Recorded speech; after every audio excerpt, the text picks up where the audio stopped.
Hello, ഇന്ന് എന്റെ കൂടെയുള്ള ഗസ്റ്റിനെ പറ്റി പറയാൻ കൂടുതൽ വലിയ വലിയ പാരഗ്രാഫ്സ് ഒന്നും ആവശ്യമില്ല. ഒരൊറ്റ സെന്റൻസ് പറഞ്ഞാൽ തന്നെ നിങ്ങൾക്ക് ആളെ മനസ്സിലാകും. ചേട്ടച്ചന്റെ Meenakshi. Yes, let's welcome Binduja Menon. ചേച്ചി, welcome to my show. Thank U.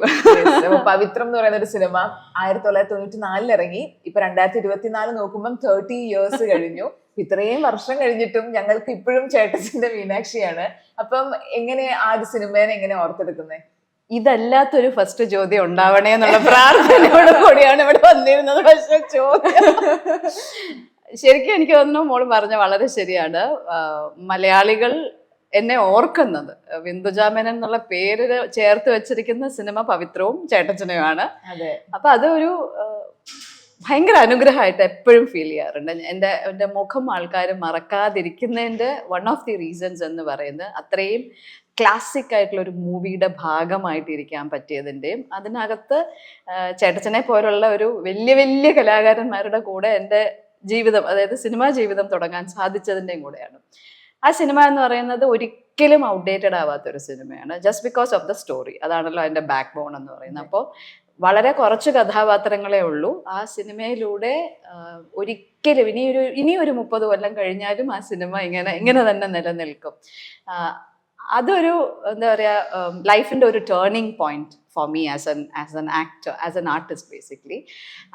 ഞാൻ കലാതിലകം ഒക്കെ കഴിഞ്ഞ 91 കലാതിലകമായിരുന്നു. പക്ഷെ എല്ലാവരും വിചാരിക്കുന്ന മാതിരി കലാതിലകം ആയതുകൊണ്ട് സിനിമയിലോട്ട് വന്ന ആളല്ല.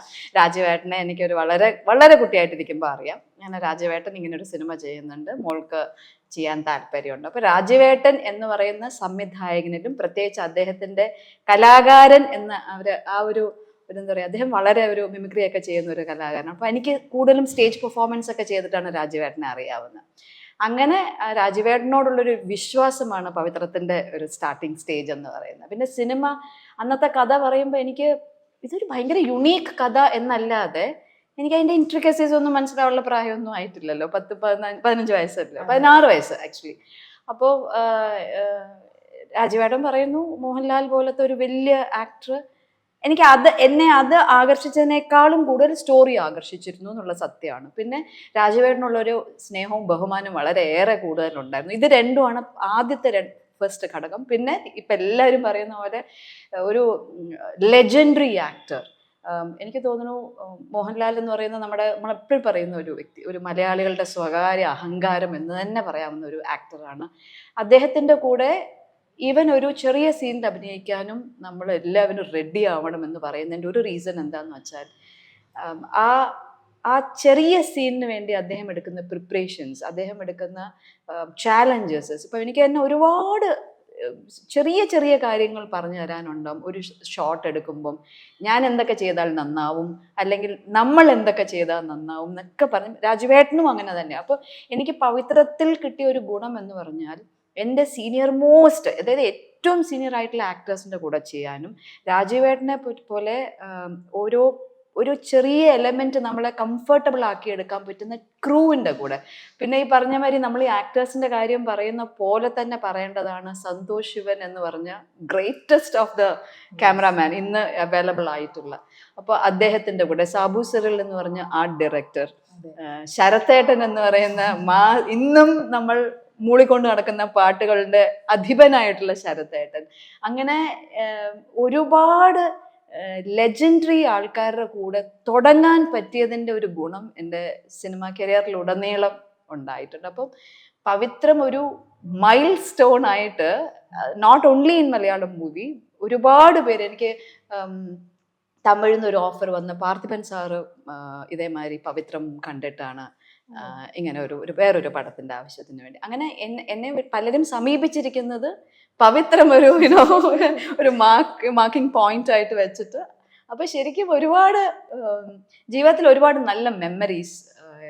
പല വലിയ കലാകാരൻ നമ്മളിപ്പം പറയില്ലേ, ഈ കൂടെ നിൽക്കുന്നവരുടെ ഒരു energy is very very important. അത് കലയ്ക്ക് മാത്രമല്ല, ജീവിതത്തിലുടനീളം അതൊരു വലിയ ഇമ്പോർട്ടൻറ്റ് ഫാക്ടറായിട്ട് എനിക്ക് എപ്പോഴും I feel that first 2-3 circles in your life is very very important, who takes you, brings you to the next level അല്ലേ. അപ്പോൾ അതൊരു എൻ്റെ സിനിമാ ജീവിതത്തിലെ നമ്മൾ എങ്ങനെയൊക്കെ മറക്കണം എന്നൊക്കെ വിചാരിച്ചാലും പറ്റാത്ത ഒരു ഏടാണ് പവിത്രം എനിക്ക്.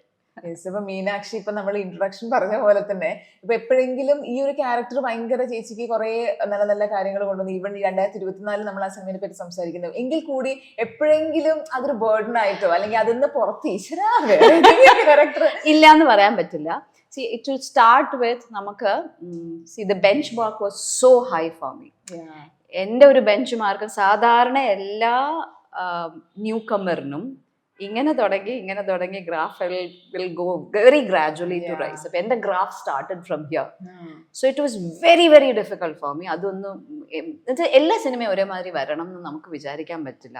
ചിലത് വളരെ ചെറിയ ക്യാരക്ടർ ആയിരിക്കും, ചിലത് റെലവെന്റ് അല്ലാത്ത ക്യാരക്ടർ ആയിരിക്കും, ചിലപ്പോൾ നമ്മൾ എത്ര തന്നെ സ്റ്റോറി കേട്ട് ചെയ്താലും ചിലത് നമ്മൾ വിചാരിക്കുന്ന മാതിരി സക്സസ്ഫുൾ ആവണം എന്നില്ല. അപ്പം സിനിമ ഒരു കോമ്പിനേഷൻ ഓഫ് മെനി തിങ്സ് ആവുമ്പം പവിത്രത്തിനുണ്ടായിട്ടുള്ള ഒരു എന്താ പറയുക, ഒരു ഇഫക്റ്റ്, ഒരു ഇമ്പാക്റ്റ് എനിക്ക് മറ്റുള്ള സിനിമകളിലോട്ട് കൊണ്ടുവരാൻ എന്ന് വെച്ചാൽ because the graph it self ഇത്ര ഹൈ എന്ന് നമുക്ക് താഴോട്ടേ വരാൻ പറ്റുള്ളൂ. ബിക്കോസ് ഇത് ഞാൻ പറയട്ടെ, ഇതിപ്പോൾ ഞാൻ നേരത്തെ സൂചിപ്പിച്ച പോലെ ആക്ടേഴ്സ് ആയിട്ടും ക്രൂ ആയിട്ടും സിനിമയുടെ മേക്കിംഗ് ആയിട്ടും അതേമാതിരി പാട്ടാണെങ്കിലും സിനിമയുടെ കഥയുടെ എന്താ പറയുക ഒരു എലമെന്റ് എന്തെടുത്താലും it is only high note, ഏറ്റവും പെർഫെക്റ്റ് ലെവലിൽ നിൽക്കുക. അപ്പം എല്ലാ സിനിമയും നമുക്ക് അങ്ങനെ ഉണ്ടാക്കിയെടുക്കാൻ സാധ്യമല്ല.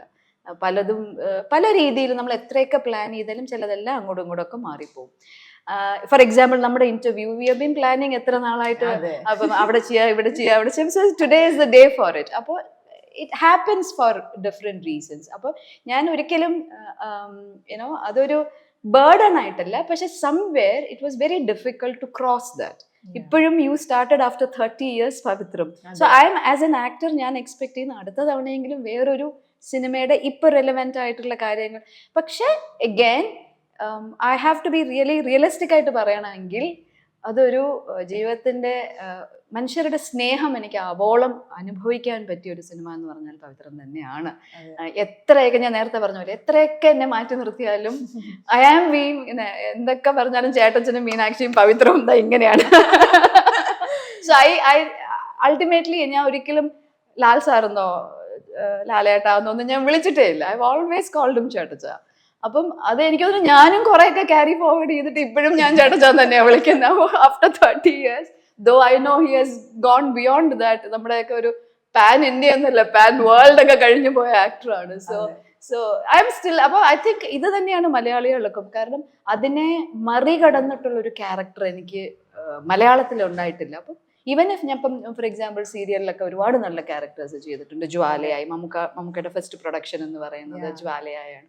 ജ്വാലയായി, സ്ത്രീ, അങ്ങനെ എനിക്ക് ഒരുപാട് നല്ല ക്യാരക്ടേഴ്സ് കിട്ടിയിട്ടുള്ള വീട്ടിലെ ഒരു കുട്ടിയായിട്ട് പ്രേക്ഷകരെടുത്തിട്ടുണ്ടെങ്കിലും പവിത്രം ഇസ് എ ലെജൻഡറി എന്താ പറയുക, അതൊരു മെയ്ഡ് ക്യാരക്ടറായിട്ട് ഇപ്പോഴും ഇങ്ങനെ നിലനിൽക്കുകയാണ്. അപ്പോൾ ബേർഡൻ ആയിട്ടില്ലെങ്കിലും I as an actor definitely want to cross over it.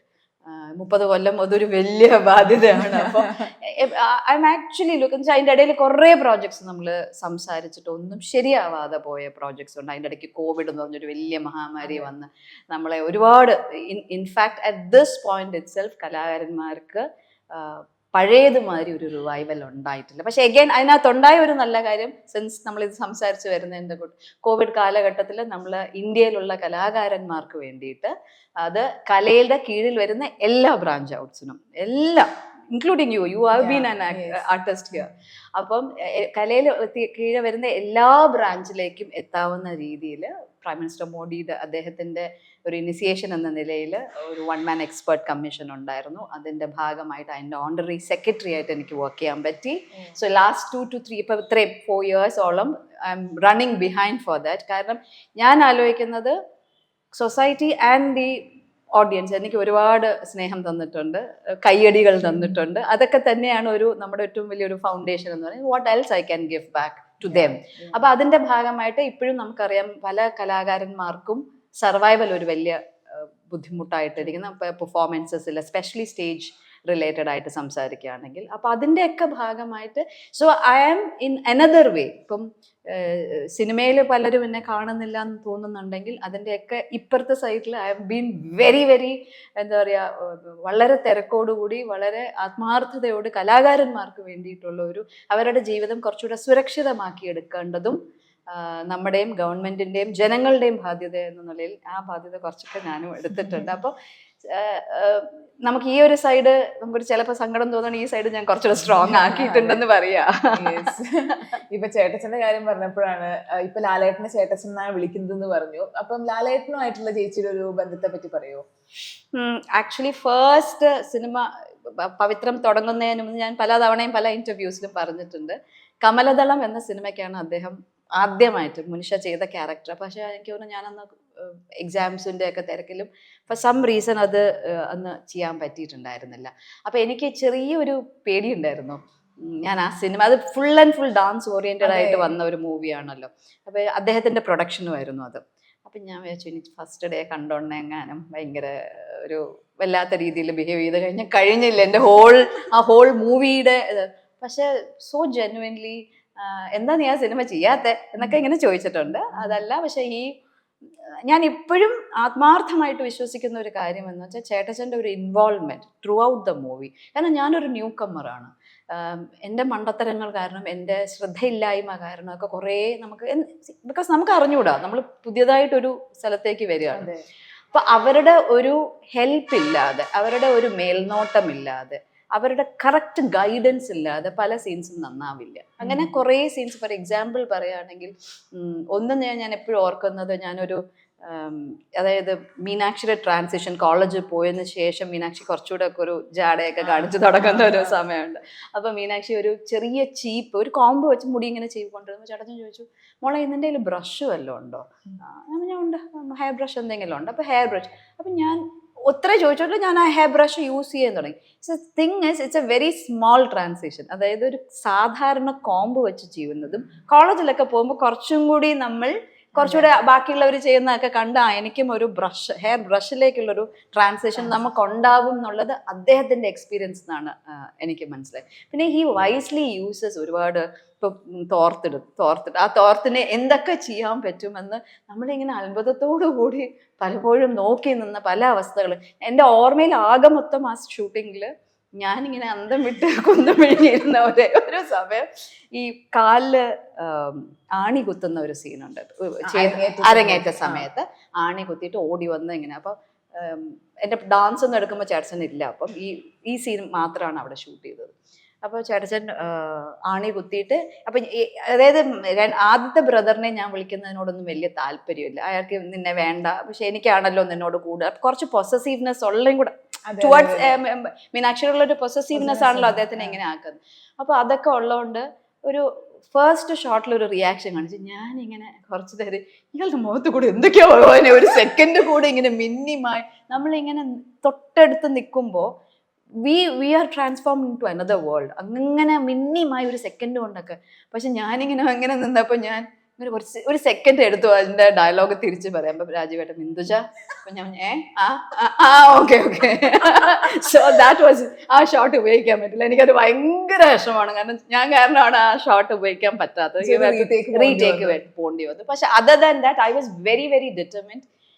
എന്നെ കാരണം ഒരു ആക്ടർക്കും ബുദ്ധിമുട്ടുണ്ട്. അതെനിക്ക് ഭയങ്കര ഡിറ്റർമിനേഷൻ. എനിക്ക് തോന്നുന്നു എൻ്റെ ഡാൻസ് ബാക്ക്ഗ്രൗണ്ട് അതെന്നെ ഒരുപാട് ഹെൽപ്പ് ചെയ്തിട്ടുണ്ട് ആസ് എ ഡാൻസർ. കാരണം നമുക്കറിയാമല്ലോ, ഇപ്പം നമ്മൾ രണ്ടുപേരെ മാത്രമേ ജനങ്ങൾ കാണുന്നുള്ളൂ, പക്ഷെ ഇതിന്റെ പുറകെയുള്ള ഒരു ക്രൂവിന്റെ എഫേർട്ടും അവരുടെ എത്ര നേരം കഴിയുമ്പോഴാണ് നമ്മൾ മുമ്പിൽ വന്നിരിക്കുന്നത് എന്നുള്ള ആ എഫേർട്ട് സിൻസ് വളരെ കുട്ടിക്കാലം മുതലേ എനിക്ക് അറിയാവുന്നത് കൊണ്ട് ഞാൻ ഷൂട്ടിംഗ് ലൊക്കേഷനിൽ പോകുന്നതിന് മുൻപേ എൻ്റെ മനസ്സിൽ ഉറപ്പിച്ചിരുന്ന ഒരു കാരണം, എൻ്റെ ഒരു ശ്രദ്ധയില്ലായ്മ കൊണ്ടോ എൻ്റെ ഒരു ബുദ്ധിമുട്ടുകൊണ്ടോ വേറെ ആരെയും ബുദ്ധിമുട്ടിക്കരുത്. കാരണം അവരൊക്കെ ഭയങ്കര റിനൗണ്ട് ആക്ടേഴ്സ് ആണ്. അപ്പം അത് ഉണ്ടാവരുതെന്ന് ഞാൻ മനസ്സിൽ ഉറപ്പിച്ചു. അതുപോലെ തന്നെ എനിക്ക് ഈ ഒരു സീൻ ഒഴിച്ചാൽ വേറെ ഒന്നും അങ്ങനെ ഓർത്തും കയ്യിൽ നിന്ന് പോയിട്ട് സീൻസ് ഒന്നും ഉണ്ടായിട്ടില്ല. പക്ഷെ എഗെയിൻ ഞാൻ എപ്പോഴും പറയും ലളിത ചേച്ചിയുടെ ഒക്കെ ഒരു ഇൻവോൾവ്മെന്റ് നമ്മളെ അവരുടെ വീട്ടിലത്തെ, ബിക്കോസ് യുനോ അതിന്റെ ഒരു ഇതെന്താന്ന് വെച്ചാൽ നമ്മൾ കുറെ കഴിയുമ്പോൾ നമുക്ക് മനസ്സിലാവും അന്ന് നമ്മൾ കുട്ടിയാണ്. ഇന്ന് ചിലപ്പോൾ ഞാൻ എൻ്റെ കൂടെയുള്ള ന്യൂ കമേഴ്സിനെ ഞാൻ അങ്ങനെ തന്നെ ഞാൻ കൂടെ ചേർത്ത് നിർത്തും. അതെന്താ വെച്ചാൽ നമുക്കറിയാം അവരും കൂടി ഇതിന്റെ കൂടെ ആത്മാർത്ഥമായിട്ട് മനസ്സിലൊരു പേടി ഒന്നും ഇല്ലാതെ ചെയ്യുമ്പോഴാണ് ആ ഫ്ലോ കുറച്ചും കൂടി. ഇന്നിപ്പോ ശരിക്കും മോൾക്കൊക്കെ എന്നോടൊരു പരിചയക്കുറവേ തോന്നൂല. എന്ന് വെച്ചാൽ അത്രയും സോഷ്യൽ മീഡിയയിലും അത്രയും അവിടെ എവിടെയൊക്കെ ആയിട്ട് നമ്മൾ നേരിട്ട് കണ്ടിട്ടില്ലെങ്കിൽ പോലും ഒരുപാട് ഇന്ററാക്ട് ചെയ്യാനുള്ള ഒരു സാഹചര്യം. അന്ന് അതല്ല. ആക്ടേഴ്സ് എന്ന് പറയുന്നത് നമുക്ക് ഒരിക്കലും എവിടെയും കാണാൻ കിട്ടില്ല. അവരുമായിട്ട് ഒരു ആക്സസിബിലിറ്റിയും ഇല്ല. അപ്പം ലളിത ചേച്ചി എന്നൊക്കെ പറയുന്നത് നമുക്ക് ഇങ്ങനെ അറിഞ്ഞൂടെ എന്തൊക്കെ ക്യാരക്ടേഴ്സ് ഇങ്ങനെ അമ്മാനാടിയ ആൾക്കാരാണ്. വേണുചേട്ടൻ അഗൈൻ എനിക്ക് നന്നായിട്ട് പരിചയമുണ്ട്. വേണുചേട്ടൻ ഒരു മൃദംഗിസ്റ്റായിട്ട് ജീവിതം തുടങ്ങിയ കാലം മുതൽ എനിക്ക് നന്നായിട്ട് പരിചയമുണ്ട്. അമ്മയ്ക്കൊക്കെ വേണുചേട്ടൻ ഡാൻസിനൊക്കെ വായിച്ചിട്ടുണ്ട്. പിന്നെ ആ സിനിമയിൽ തിലകൻ സാർ ആയിക്കോട്ടെ, ശ്രീവിദ്യ മാം ആയിക്കോട്ടെ, എല്ലാ അയ്യോ പക്ഷെ എന്നെ അതിനാ ഞാൻ പറയുന്നത്, രാജീവേട്ടൻ ഒരിക്കലും പേടിപ്പിക്കുകയോ ടെൻഷൻ ആക്കുകയോ ഇത് തിലകൻ ചേട്ടനാണ്, ഇത് ശ്രീവിദ്യ അമ്മയാണ്, അങ്ങനെയൊന്നും പറഞ്ഞ് പേടിപ്പിച്ചിട്ടില്ല. അതിന്റെ ഒരു credit I will always give him. കാരണം നമ്മളൊരു കുട്ടിയായിട്ട് ചെന്ന് കയറുന്ന സമയത്ത് ഇവരുടെ ഈ പ്രതിഭ കൊണ്ട് നമ്മളെ പേടിപ്പിച്ചു കഴിഞ്ഞാൽ ചിലപ്പോൾ എനിക്ക് പെർഫോം ചെയ്യാൻ പറ്റില്ല. അതുകൊണ്ട് രാജീവേട്ടൻ എനിക്ക് ഒരുപാട് സ്നേഹവും ബഹുമാനവും അദ്ദേഹത്തിനോട് തോന്നിയിട്ടുള്ളത് എന്താണെന്ന് വെച്ചാൽ ആ സിനിമയോട് എന്നെ അടുപ്പിക്കാൻ വേണ്ടി അവിടെ മോളെ ഇന്ന് ഇത് നടന്നു, ഇന്ന് പാട്ട് എഴുതി, ഇന്ന് ONV സാറ് വന്നു, ഇന്ന് ഈ പാട്ടിന്റെ റെക്കോർഡിംഗ് ആണെന്ന്, അന്ന് സുജാത ചേച്ചി പാടി എന്നൊക്കെ പറയുമ്പോൾ ഞാൻ ആദ്യമൊക്കെ വിചാരിച്ചിട്ടുണ്ട് എന്തിനാ രാജീവേട്ടൻ ഇതൊക്കെ എന്നോട് പിന്നെ നമുക്ക് ആകാംക്ഷയാവും, എന്താണെന്ന് രാജീവേട്ടൻ്റെ വിളിയൊന്നുമില്ലല്ലോ, എന്താവും അവിടെ നടന്നിട്ടുണ്ടാവുക, ഇന്ന് ഏത് സീനായിരിക്കും എടുത്തിട്ടുണ്ടാവുക. ഞാൻ ഈ ഷൂട്ടിംഗ് ലൊക്കേഷനിൽ ആദ്യം ചെല്ലുമ്പം ശ്രീരാഗമോ എന്ന പാട്ടിന്റെ ഷൂട്ടിംഗ് നടക്കുകയാണ്. ആ കട്ടില് ശോഭന ചേച്ചിയും ചേട്ടച്ചനും കൂടെ ഇരുന്നിട്ടുള്ള. അപ്പൊ ഞാൻ നോക്കുമ്പോ തൊട്ടടുത്തൊരു കുഞ്ഞു ഉരുളിയുണ്ട്. ആ ഉരുളിയിലാണ് ശോഭന ചേച്ചി ഇങ്ങനെ ഒരു ഭയങ്കര ബ്യൂട്ടിഫുൾ ആയിട്ട് കണ്ടിട്ടില്ലേ ആ ഒരു ഷോട്ട്. എനിക്ക് ഭയങ്കര ഇഷ്ടം. അപ്പൊ നമ്മൾ നോക്കുമ്പോ ഒരു വലിയ എന്താ പറയാ ഒരു കുളത്തിന്റെ കീഴിൽ നിന്നൊക്കെയാ തോന്നുക. അതൊരു കുഞ്ഞു ഉരുളിയുടെ മുഖത്താണ് ആ റിഫ്ലക്ഷൻ എടുത്തിരിക്കുന്നത്. അപ്പം ഒരു ക്യാമറാമാന്റെ കഴിവ് എന്താന്നൊക്കെ നമ്മൾ കണ്ടും തൊട്ടും മനസ്സിലാക്കുന്നത് ഒരു വ്യത്യാസമാണ്. റിയൽ എക്സ്പീരിയൻസ് അത് എനിക്ക് പവിത്രത്തില് ടോട്ടലി ഫ്രം ഡേ വൺ ഞാൻ ലാൻഡ് ചെയ്ത ദിവസം മുതൽ they have taken me into their hearts. അവരുടെ കയ്യിലെ ഒരു കുഞ്ഞു വാവയെ മാതിരി എന്നെ കൊണ്ട് നടന്നിട്ട്. ചേച്ചിയുടെ ഫസ്റ്റ് എടുത്ത ഷോട്ട് ഓർമ്മയുണ്ടോ പവിത്രം? ഏതായിരുന്നു? ചേട്ടച്ചാ അങ്ങനെ വിളിച്ചു തന്നെയാണ്. എന്താ പറയാ ഈ ആ പേരിന് ആരൊക്കെയോ എന്നോട് പറഞ്ഞിട്ടുണ്ട്, മലയാള സാഹിത്യത്തിന് വിന്ദുജയുടെ എന്താ പറയാ സംഭാവന എന്ന് പറഞ്ഞാൽ ചേട്ടൻ. എന്റെ സംഭാവന അല്ല കേട്ടോ, അത് നമ്മുടെ ബാലേട്ടന്റെ, അതിന്റെ സ്ക്രിപ്റ്റ് റൈറ്റർ ബാലേട്ടനാണ്, ബാലേട്ടന്റെ സംഭാവനയാണ്. എന്റെ സീൻസ് തുടങ്ങുന്ന തന്നെ ഞാനിങ്ങനെ ഫസ്റ്റ് കോളേജ് ഹോളിഡേയിൽ വെക്കേഷന് വേണ്ടി എവിടെയോ ടൂറ് പോകണം, അപ്പം എനിക്ക് കാശ് വേണം എന്നൊക്കെ പറയുന്നത്. അപ്പം ആ സീനാണ് ഫസ്റ്റ്. അപ്പം എൻ്റെ മുടിയിൽ എണ്ണ തേച്ചിരുന്നു. അപ്പം സംവെയർ വി ഗോട്ട് കണക്റ്റഡ്. ആദ്യത്തെ ദിവസം തന്നെ ഒരു മ്യൂച്വലി ഉള്ള റെസ്പെക്ട്, മ്യൂച്വലി ഉള്ള ലവ്. കാരണം നമുക്ക് ഒരിക്കലും അങ്ങനെ ഒരു ഇപ്പൊക്കെ പറയും കുറച്ച് ദിവസം സംസാരിക്കൂ, നിങ്ങൾ ഫോണിൽ സംസാരിക്കൂ, അവിടെ കാണും, അങ്ങനെ ഒരു ബ്രേക്കിന്റെ ആവശ്യം. എഗൈൻ അദ്ദേഹത്തിന് ഓഫ്കോഴ്സ് 90% ടു ഹിം, ബിക്കോസ് അദ്ദേഹത്തിന് അറിയാം എന്നെ എങ്ങനെ മോൾഡ് ചെയ്യണം എന്ന്. ദാറ്റ് ഇസ് ദെയർ ബിക്കോസ് അദ്ദേഹത്തിന്റെ എക്സ്പീരിയൻസും ഇത്രയും കൊല്ലം നിന്നതിന്റെയൊക്കെ ഒരു ഗുണം for sure ആയിട്ടുണ്ടാവില്ലേ. അപ്പൊ എൻ്റെ ഒരു 10% കൂടെ എനിക്ക് സപ്പോർട്ട് ചെയ്യാൻ പറ്റി. ഞാനും ഇങ്ങനെ പേടിക്കുന്ന കൂട്ടത്തിലൊന്നും അല്ലാത്തപ്പോൾ നമുക്ക് ക്യാമറ കണ്ടു, ആൾക്കാരെ കണ്ടു, അങ്ങനെയൊന്നും നമുക്ക് പേടി വന്നിട്ടുണ്ടായിരുന്നില്ല. അത് that helped me for sure. അപ്പോൾ ആ ഒരു ഫസ്റ്റ് സീനിൽ തലയിൽ എണ്ണ തേച്ചുതരാ, കുളിപ്പിക്കാനായിട്ട് കൊണ്ടുപോവുക എന്നൊക്കെ പറയുന്നത് ഭയങ്കര very loving scenes. As A brother sister ഭയങ്കര ഒരു ഹോൾ മൂവിയിൽ ആ ഒരു കുറേ സീൻസ് ഉണ്ട് വിച്ച് ആ ചേട്ടനും അനിയത്തിയും തമ്മിലുള്ള ഒരു ബോണ്ടിങ് ഉണ്ടാക്കിയെടുക്കാൻ പറ്റിയ ഒരുപാട് നല്ല സീൻസ് ഉണ്ട്. ആ സിനിമയിൽ ഏറ്റവും ഫേവറേറ്റ് സീൻ എന്ന് പറഞ്ഞിട്ടൊരു സംഭവം ഉണ്ടോ? ഓൾമോസ്റ്റ് എല്ലാ സീനും നമ്മുടെ മനസ്സിലേക്ക് കുത്തി ഇറങ്ങുന്ന സീൻസ് ആണ്, ഓൾമോസ്റ്റ് എല്ലാ സീനും. അപ്പം അതിൽ ഇപ്പം എടുത്തു പറയാവുന്നത് ഇപ്പം ഞാൻ പറഞ്ഞ ഈ ആണിയുടെ, ഞാൻ പറഞ്ഞില്ല അതിങ്ങനെ അന്തം വിട്ട് കുന്തം മെഴുകി നിന്ന സീൻ ഇസ് ഓൾവേസ് എൻ്റെ ഒരു മെമ്മറബിൾ സീനാണ്. എഗെയിൻ പിന്നെ ഉള്ളത് ഒരു ഈ ചേട്ടനെ തിരിച്ച് കുറ്റം പറയുന്ന ഒരു സീനുണ്ട്.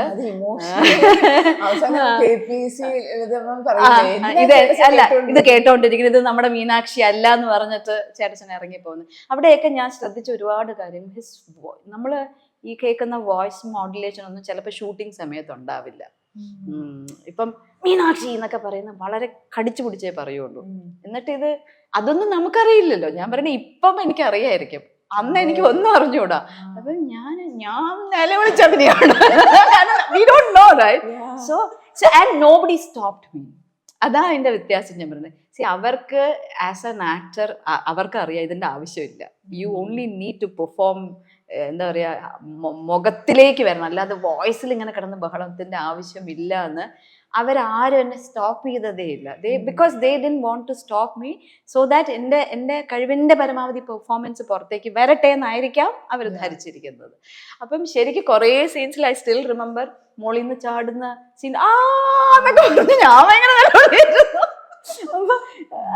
അങ്ങനെ കുറേ സീൻസിൽ ചേട്ടച്ചൻ ആസ് എൻ ആക്ടർ ഹാസ് എന്നെ ഒരുപാട് അത്ഭുതപ്പെടുത്തിയിട്ടുള്ള കുറേ. അതിൽ ഓരോ സീൻ എന്ന് പറയുന്നത് ഈ മീനാക്ഷി അന്വേഷിച്ചിട്ട് വരുന്ന ഒരു സീനുണ്ട്. എനിക്ക് ഭയങ്കര, അതായത് മീനാക്ഷി ഇവിടെ ഇല്ലേ, ഇല്ലല്ലോ ഇവിടെയാണോ ഉണ്ടെന്നാണല്ലോ പറഞ്ഞതെന്ന് പറഞ്ഞാൽ മീനാക്ഷി അന്വേഷിച്ച് വരുന്ന ഒരു സീന്. ആ കള്ള് കുടിച്ച് മീനാക്ഷി ഇങ്ങനെ തലവിട്ട് അവളെയും കൊണ്ട് വീട്ടിലേക്ക് വരുന്ന ഒരു സീൻ ഇസ് വെരി വെരി. അതിലും എനിക്ക് ഞാൻ ഇല്ലാത്തൊരു സീൻ എന്ന് പറയുന്നത് ചേട്ടച്ചനും ശോഭന ചേച്ചിയും തമ്മിൽ പ്രസാദ് സാറിന്റെ ഇതില് ഈ അച്ഛനെ വിട്ടിട്ട് ഞാൻ എങ്ങനെ വരും, അച്ഛനും മീനാക്ഷിയും എപ്പോഴും നമ്മുടെ നടുവിലുണ്ട് എന്ന് പറയുന്ന ആ സീന്. അന്ന് നമ്മളൊരു ഒരു ആക്ടർ എന്ന നിലയിൽ ഒരു സിനിമ തിയേറ്ററിലിരുന്ന് കാണുമ്പോൾ അതിൻ്റെ ഡെപ്ത്, അത് ഞാൻ വളരെ കൊച്ചുകുട്ടിയാണ്, നമുക്ക് ബാക്കിയുള്ള റിലേഷൻഷിപ്സിൻ്റെ ഒന്നും മനസ്സിലാക്കാനുള്ള ഒരു പ്രാപ്തമായിട്ടൊരു മെച്യൂരിറ്റി ഇല്ല. അതിനേക്കാളും then when I got married, when I felt the power of love, oh my god, എന്തൊരു ഡെപ്ത്. ഞാൻ അത് കണ്ടിട്ട് എപ്പോഴും കരയും. ഇപ്പോഴും പവിത്രം കണ്ട ഞാൻ ആ സീൻ വരുമ്പോൾ I feel so connected to that ആ പെർട്ടിക്കുലർ സീൻ. കാരണം ഒരിക്കലും യോജിക്കാൻ പറ്റാത്തവർ അത്രയും ആത്മാർത്ഥമായിട്ട് അവരൊരു കല്യാണം കഴിക്കാതെ അവരുടെ ജീവിതകാലം മുഴുവൻ ഒരു മകളെ പോലെ ഒരു അനിയത്തിക്ക് വേണ്ടി ഒരാളുടെ ജീവിതം, അതൊക്കെ നമ്മൾ കാണാത്ത ഒരുപാട് തലങ്ങൾ ആ സിനിമയിൽ. അത് ഒരുപാട് പേരായിട്ട് കണക്റ്റഡ് ആയിട്ട് എൻ്റെ അടുത്ത് ഒരുപാട് പേര്, ഒരു 3-4 പേരെങ്കിലും പല സ്ഥലങ്ങളിൽ ഞാൻ പോയപ്പോൾ ഞങ്ങളുടെ വീട്ടിലെ കഥ. കാരണം ചിലപ്പോൾ ഒരുപാട് ഗ്യാപ്പ് ഉണ്ടാവും, ഒരു ബ്രദറും സിസ്റ്ററും തമ്മിലുള്ള ഒരുപാട് ലോങ് ഗ്യാപ്പ്. അങ്ങനെ ഐ ഫീൽ ദാറ്റ്, അതുകൊണ്ടാണ് ഞാൻ പറഞ്ഞ ആ സ്റ്റോറി ഔട്ട്ഡേറ്റഡ് ആവില്ല, for the reason that it will keep on going. ഇതൊരു ലൈഫിന്റെ പാർട്ടായിട്ട് പോയിക്കൊണ്ടിരിക്കും. അതായത് ഒരു സീൻ കാണുമ്പോ ഈ ഷാപ്പിന്ന് ഇറക്കി കൊണ്ടുവന്ന് അടിക്കുന്ന സീനില്ലേ, അത് ഞാൻ പറയാൻ വിട്ടതാ. അമ്മയാണെങ്കിൽ ഭയങ്കര ബഹളമായിരുന്നു. എൻ്റെ അമ്മ ഫുൾ ഷൂട്ടിങ്ങിന് ഓൾമോസ്റ്റ് എല്ലാ പടത്തിനും അപ്പൊക്കെ അമ്മ വന്നിട്ടുണ്ട്. അപ്പം ഈ സീനാണ് എടുക്കാൻ പോണത്. അപ്പൊ എനിക്ക് ഒരു ധാരണയില്ല ഇത് എന്താ, നമ്മൾ എങ്ങനെയാ അത് പോർട്രേ ചെയ്യേണ്ടതെന്നൊരു ധാരണയില്ല. അപ്പൊ ചേട്ടച്ചൻ പറഞ്ഞു, ആ മേക്കപ്പ് മാനെ വിളിച്ചിട്ട് ആ പാലറ്റ് തുറന്നിട്ട് എന്തൊക്കെയോ ചുമപ്പ് പച്ച നീല ചുമപ്പൊക്കെ ഇങ്ങനെയൊക്കെ കൈയൊക്കെ വെച്ചിട്ട് എൻ്റെ മേലെ ഇങ്ങനെ കൈ വെച്ചു തന്നു. അപ്പം കൈയിൻ്റെ പാട് ഇവിടെ ഉണ്ട്, മുഖത്തുണ്ട്. എൻ്റെ അടുത്ത് പറഞ്ഞു ക്യാമറ ഫോളോ ചെയ്യാണ്, എവിടെയൊക്കെ ഇങ്ങനെ ഓരോ നമ്മൾ ബെസ്റ്റ് പൊസിഷൻസ് ഫോളോ ചെയ്യും. നമുക്ക് കണ്ടു നിൽക്കുന്നവർ അവിടെ കൂട്ടത്തിലുള്ളവർ ഒരുപാട് പേര് ബഹളം വെച്ച് കരച്ചിലൊക്കെ ആയിരുന്നു. പക്ഷെ ചേട്ടച്ചൻ ചെയ്യുന്നതൊക്കെ കണ്ടാൽ തോന്നുന്നു എന്നെ അങ്ങ് അടിച്ച് എൻ്റെ. അപ്പം അമ്മ അങ്ങ് ഭയങ്കരമായിട്ട്, അയ്യോ എന്റെ കൊച്ചിനെ, അമ്മ അങ്ങ് ആകെ മൊത്തം, സാധാരണ അങ്ങനെയൊന്നും ആവാത്ത ആളാ. അമ്മ അങ്ങ് ആകെ മൊത്തം ഭയങ്കര പ്രശ്നമായി, ഭയങ്കര കരച്ചിലും ബഹളം. ടീച്ചർ ചോദിക്കൂ, ഞാൻ അവളെ തൊട്ടിട്ട് പോയില്ലോ, നോക്കൂ അവളെ തൊട്ടിട്ടില്ല, നോക്കൂ അമ്മേ എന്ന് പറഞ്ഞ് അമ്മയുടെ അടുത്ത് എന്നെ കൊണ്ടുപോയിട്ട് നോക്കൂ, അത് അവളുടെ ഞാൻ നേരത്തെ വെച്ച് പാടാണ്, അമ്മയുടെ മോളെ ഞാൻ തൊട്ടിട്ട് പോലും ഇങ്ങനെ കരയരുത്, എങ്ങനെ. അപ്പൊ അതാ ഞാൻ പറഞ്ഞ so many things what he does is, ഈ ക്യാമറയുടെ പുറത്ത് ആംഗിളിൽ നിൽക്കുന്നവർക്ക് തോന്നുന്നു ഇത് റിയൽ ആയിട്ട് നടക്കും. ഇയാൾ കള്ളു കുടിച്ചെന്ന് വെച്ചാൽ കള്ളു കുടിച്ച മനുഷ്യനായിട്ട് നമുക്ക് തോന്നും. ഗാങ്സ്റ്റർ എന്ന് പറഞ്ഞാൽ ഗാങ്സ്റ്റർ ആയിട്ട് ഫീൽ ചെയ്യും. ബിക്കോസ് ഹി ഹാസ് അത്രയും ഒരു നാച്ചുറൽ എബിലിറ്റി ഉണ്ട്. അത് ജന്മനാ ദൈവം അങ്ങനെ അനുഗ്രഹിച്ച് വിട്ടിരിക്കുന്ന കൂട്ടത്തിലുള്ള ഒരാളാണ്. സോ ആൻഡ് ഹി വേറൊരു ഗുണമുള്ള, he can transform that energy to the other actors also. ഇപ്പം നമുക്ക് ഒന്നുമേ ബന്ധമില്ലാത്ത ഒരാൾക്ക് നമുക്ക് ഇത്രയും അറ്റാച്ച്മെന്റും ഇത്രയും സ്നേഹവും ഒക്കെ തോന്നുന്നതിന് ഒരു റീസൺ എന്ന് വെച്ചാൽ ഹി ഹാസ് ദാറ്റ് കരീഷ്മ. അത് അടുത്ത ആളിലേക്ക് ട്രാൻസ്ഫർ ചെയ്യാനുള്ള ഒരു പവറും ദൈവം കൊടുത്തിട്ടുണ്ട്. പിന്നെ എനിക്ക് തോന്നുന്നു ആ സിനിമ ഇറങ്ങിയ സമയത്ത് എല്ലാവരുടെയും ടെൻഷൻ, വന്നാൽ ആ കുട്ടിയുടെ മുടി കട്ട് ചെയ്ത് കളഞ്ഞല്ലോ എന്നുള്ളതായിരിക്കും. ഇപ്പൊ ഞാൻ എന്റെ വീട്ടിലെ അമ്മായിമാരുടെ ഒക്കെ ഇങ്ങനെ ഇന്റർവ്യൂ ചെയ്യാൻ പോവാന്നൊക്കെ പറയുമ്പോഴേക്കും അവർ പറയും അന്ന് ഏറ്റവും വലിയ ഡിസ്കഷൻ അത്രയും നീളമുള്ള മുടി മുറിച്ചു എന്നുള്ളതാണ്. അന്ന് എനിക്ക് എത്രമാത്രം ആൾക്കാരുടെ തെറിവിളികൾ മാത്രം കേട്ടു. സിനിമ സക്സസും ആൾക്കാരും ഭയങ്കര സന്തോഷം. ഞാനൊരു ദിവസം രാജുവേട്ടനെ വിളിച്ച് ഭയങ്കര കരച്ചിലായിരുന്നു. രാജുവേട്ടൻ എല്ലാവരും എന്നെ ചീത്ത പറയുന്നു, അങ്ങനെ എങ്ങനെയാണ് എനിക്ക് വരുന്ന കത്തിലൊക്കെ നിങ്ങൾ എന്നാലും മോഹൻലാലിനെ അങ്ങനെ പറഞ്ഞില്ലേ ഇങ്ങനെ പറഞ്ഞില്ലേ എന്നൊക്കെ പറഞ്ഞ് ഞാൻ ഭയങ്കര ഒരു ദിവസം. അപ്പൊ രാജുവേട്ടൻ പറഞ്ഞു, നീ അങ്ങനെ അല്ല ആലോചിക്കണ്ട, നിന്നോട് ആൾക്കാർക്ക് ദേഷ്യം തോന്നി അതിന്റെ അർത്ഥം എന്താ, നീ അത്രയും നന്നായിട്ട് ചെയ്തു എന്നല്ലേ. ആ ആണോ, ആ ഓക്കെ, രാജുവേട്ടൻ പറഞ്ഞാൽ എനിക്ക് എന്റെ എല്ലാം വിശ്വാസമാണ്. അങ്ങനെ രാജുവേട്ടൻ അത് എനിക്ക് ഒരു എപ്പോഴോ ഒരു തല ഭയങ്കര ഒരു പറഞ്ഞു കേട്ടിട്ടുണ്ട്. അപ്പൊ ഈ മുടിമുറിച്ച സീൻ എന്ന് പറയുന്നത് ശരിക്കും എനിക്ക് ഇത്രത്തോളം മുടിയുണ്ട് ആ പടമൊക്കെ ചെയ്യുന്ന സമയത്ത്.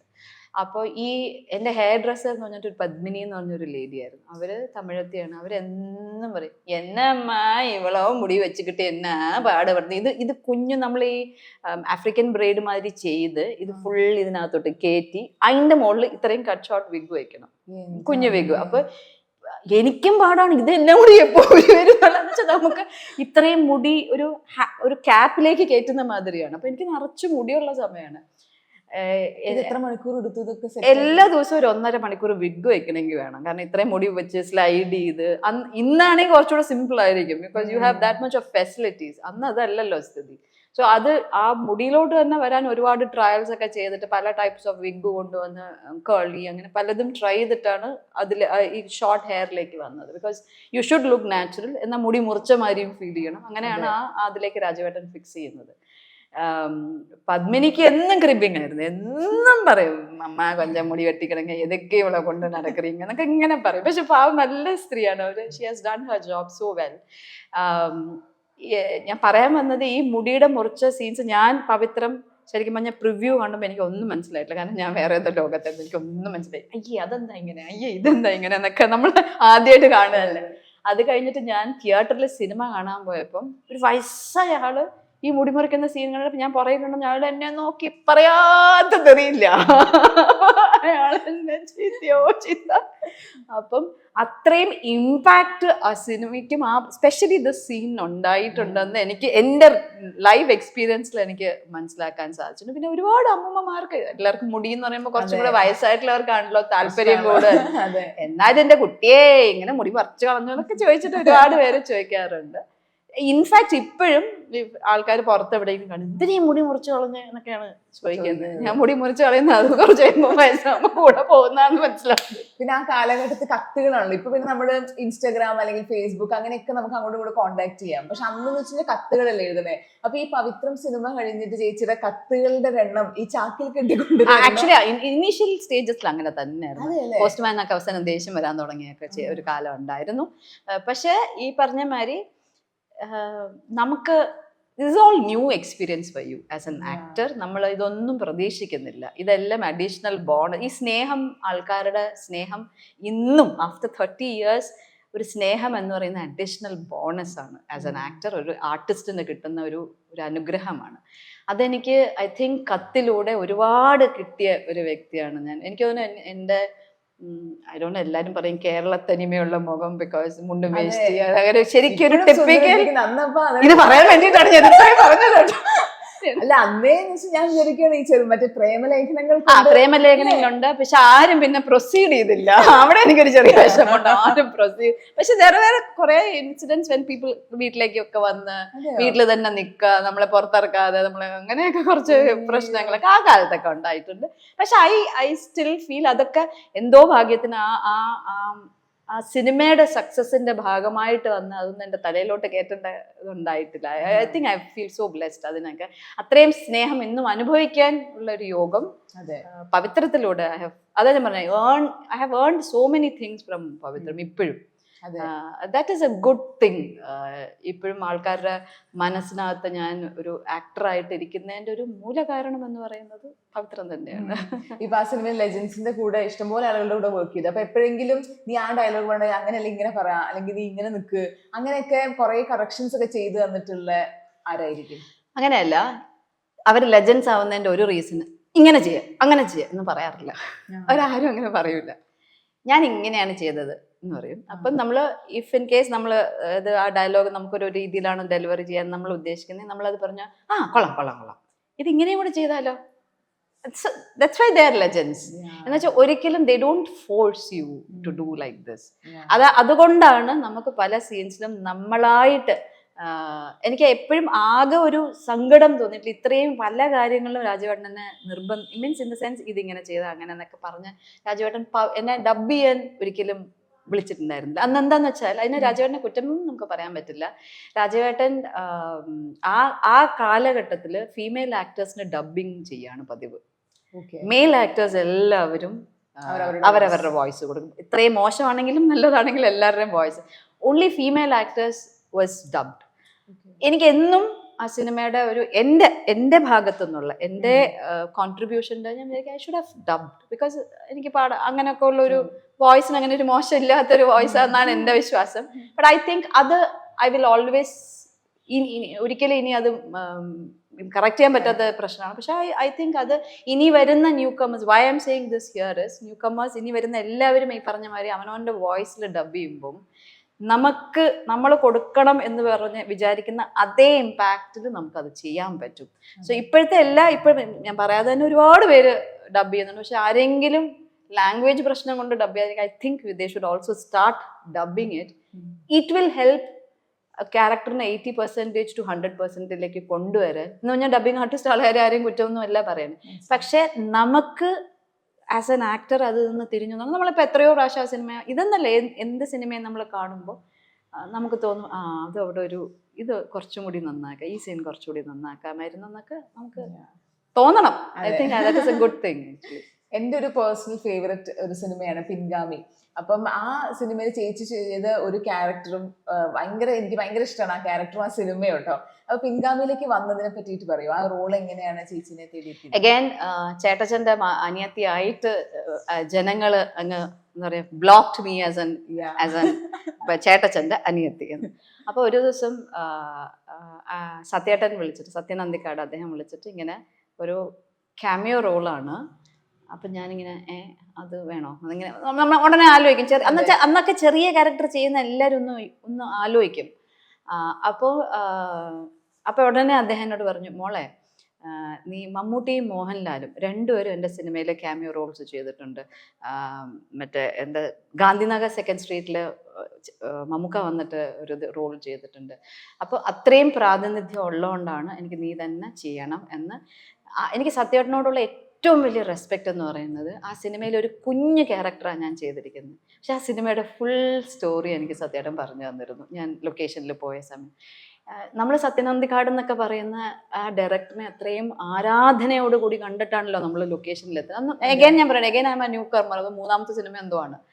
അവിടെ ചെല്ലുമ്പം സത്യേട്ടൻ എന്ന് പറഞ്ഞ വ്യക്തി നമ്മളെക്കാളും താഴ്ന്ന് നമ്മുടെ ഒരു ഫ്രണ്ടായിട്ട് നമ്മുടെ കൂടെ നിൽക്കുക എന്ന് പറയുന്നത് എനിക്ക് ഭയങ്കര അതിശയം തോന്നി. അത് കാരണം നമ്മളൊരു വലിയ ക്യാരക്ടറല്ല ആ സിനിമയിൽ ചെയ്തത്. അപ്പോൾ സത്യേട്ടൻ കൂടെ നിന്ന് എന്താണ് ആ സിനിമയിൽ ഈ കുഞ്ഞു റോളിനുള്ള റെലവൻസ് എന്താന്ന് പറയാൻ വേണ്ടിയിട്ടാണ് ആ ഹോൾ സിനിമ പറഞ്ഞു തന്നത്.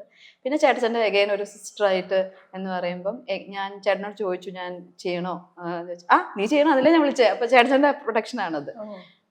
അങ്ങനെ ജസ്റ്റ് ഒരു 1 day ഉണ്ടായിരുന്നു. എനിക്ക് അടുത്ത ദിവസം പ്രോഗ്രാം ഉണ്ടായിരുന്നു ട്രിവാൻഡ്രത്തേക്ക്. So I have to come back. ഒറ്റ ദിവസത്തെ വർക്കായിരുന്നു അത്, കോഴിക്കോട് വെച്ചായിരുന്നു നടന്നത്. അപ്പം എൻ്റെ അടുത്ത് രാത്രി ഷൂട്ടിംഗ് ഒക്കെ കഴിഞ്ഞു. സത്യേട്ടൻ എന്ന് പറഞ്ഞ വ്യക്തിയോട് അന്ന് തോന്നി അതേ സ്നേഹവും റെസ്പെക്റ്റും I have always carried with me. അത്രയും സ്നേഹമാണ് അദ്ദേഹത്തിനോട് എനിക്ക്. എപ്പോൾ എവിടെ വെച്ച് കണ്ടാലും ഓടി വന്ന് എന്നെയും കെട്ടിപ്പിടിക്കും. ഞാനും അദ്ദേഹത്തിന് ഭയങ്കര ഐ ഹാവ് എ വെരി എനിക്ക് രാജീവേട്ടനോട് തോന്നുന്ന അതേ സ്നേഹവും ബഹുമാനവും സത്യേട്ടനോട് എനിക്ക് എപ്പോഴും, because of how he treated me.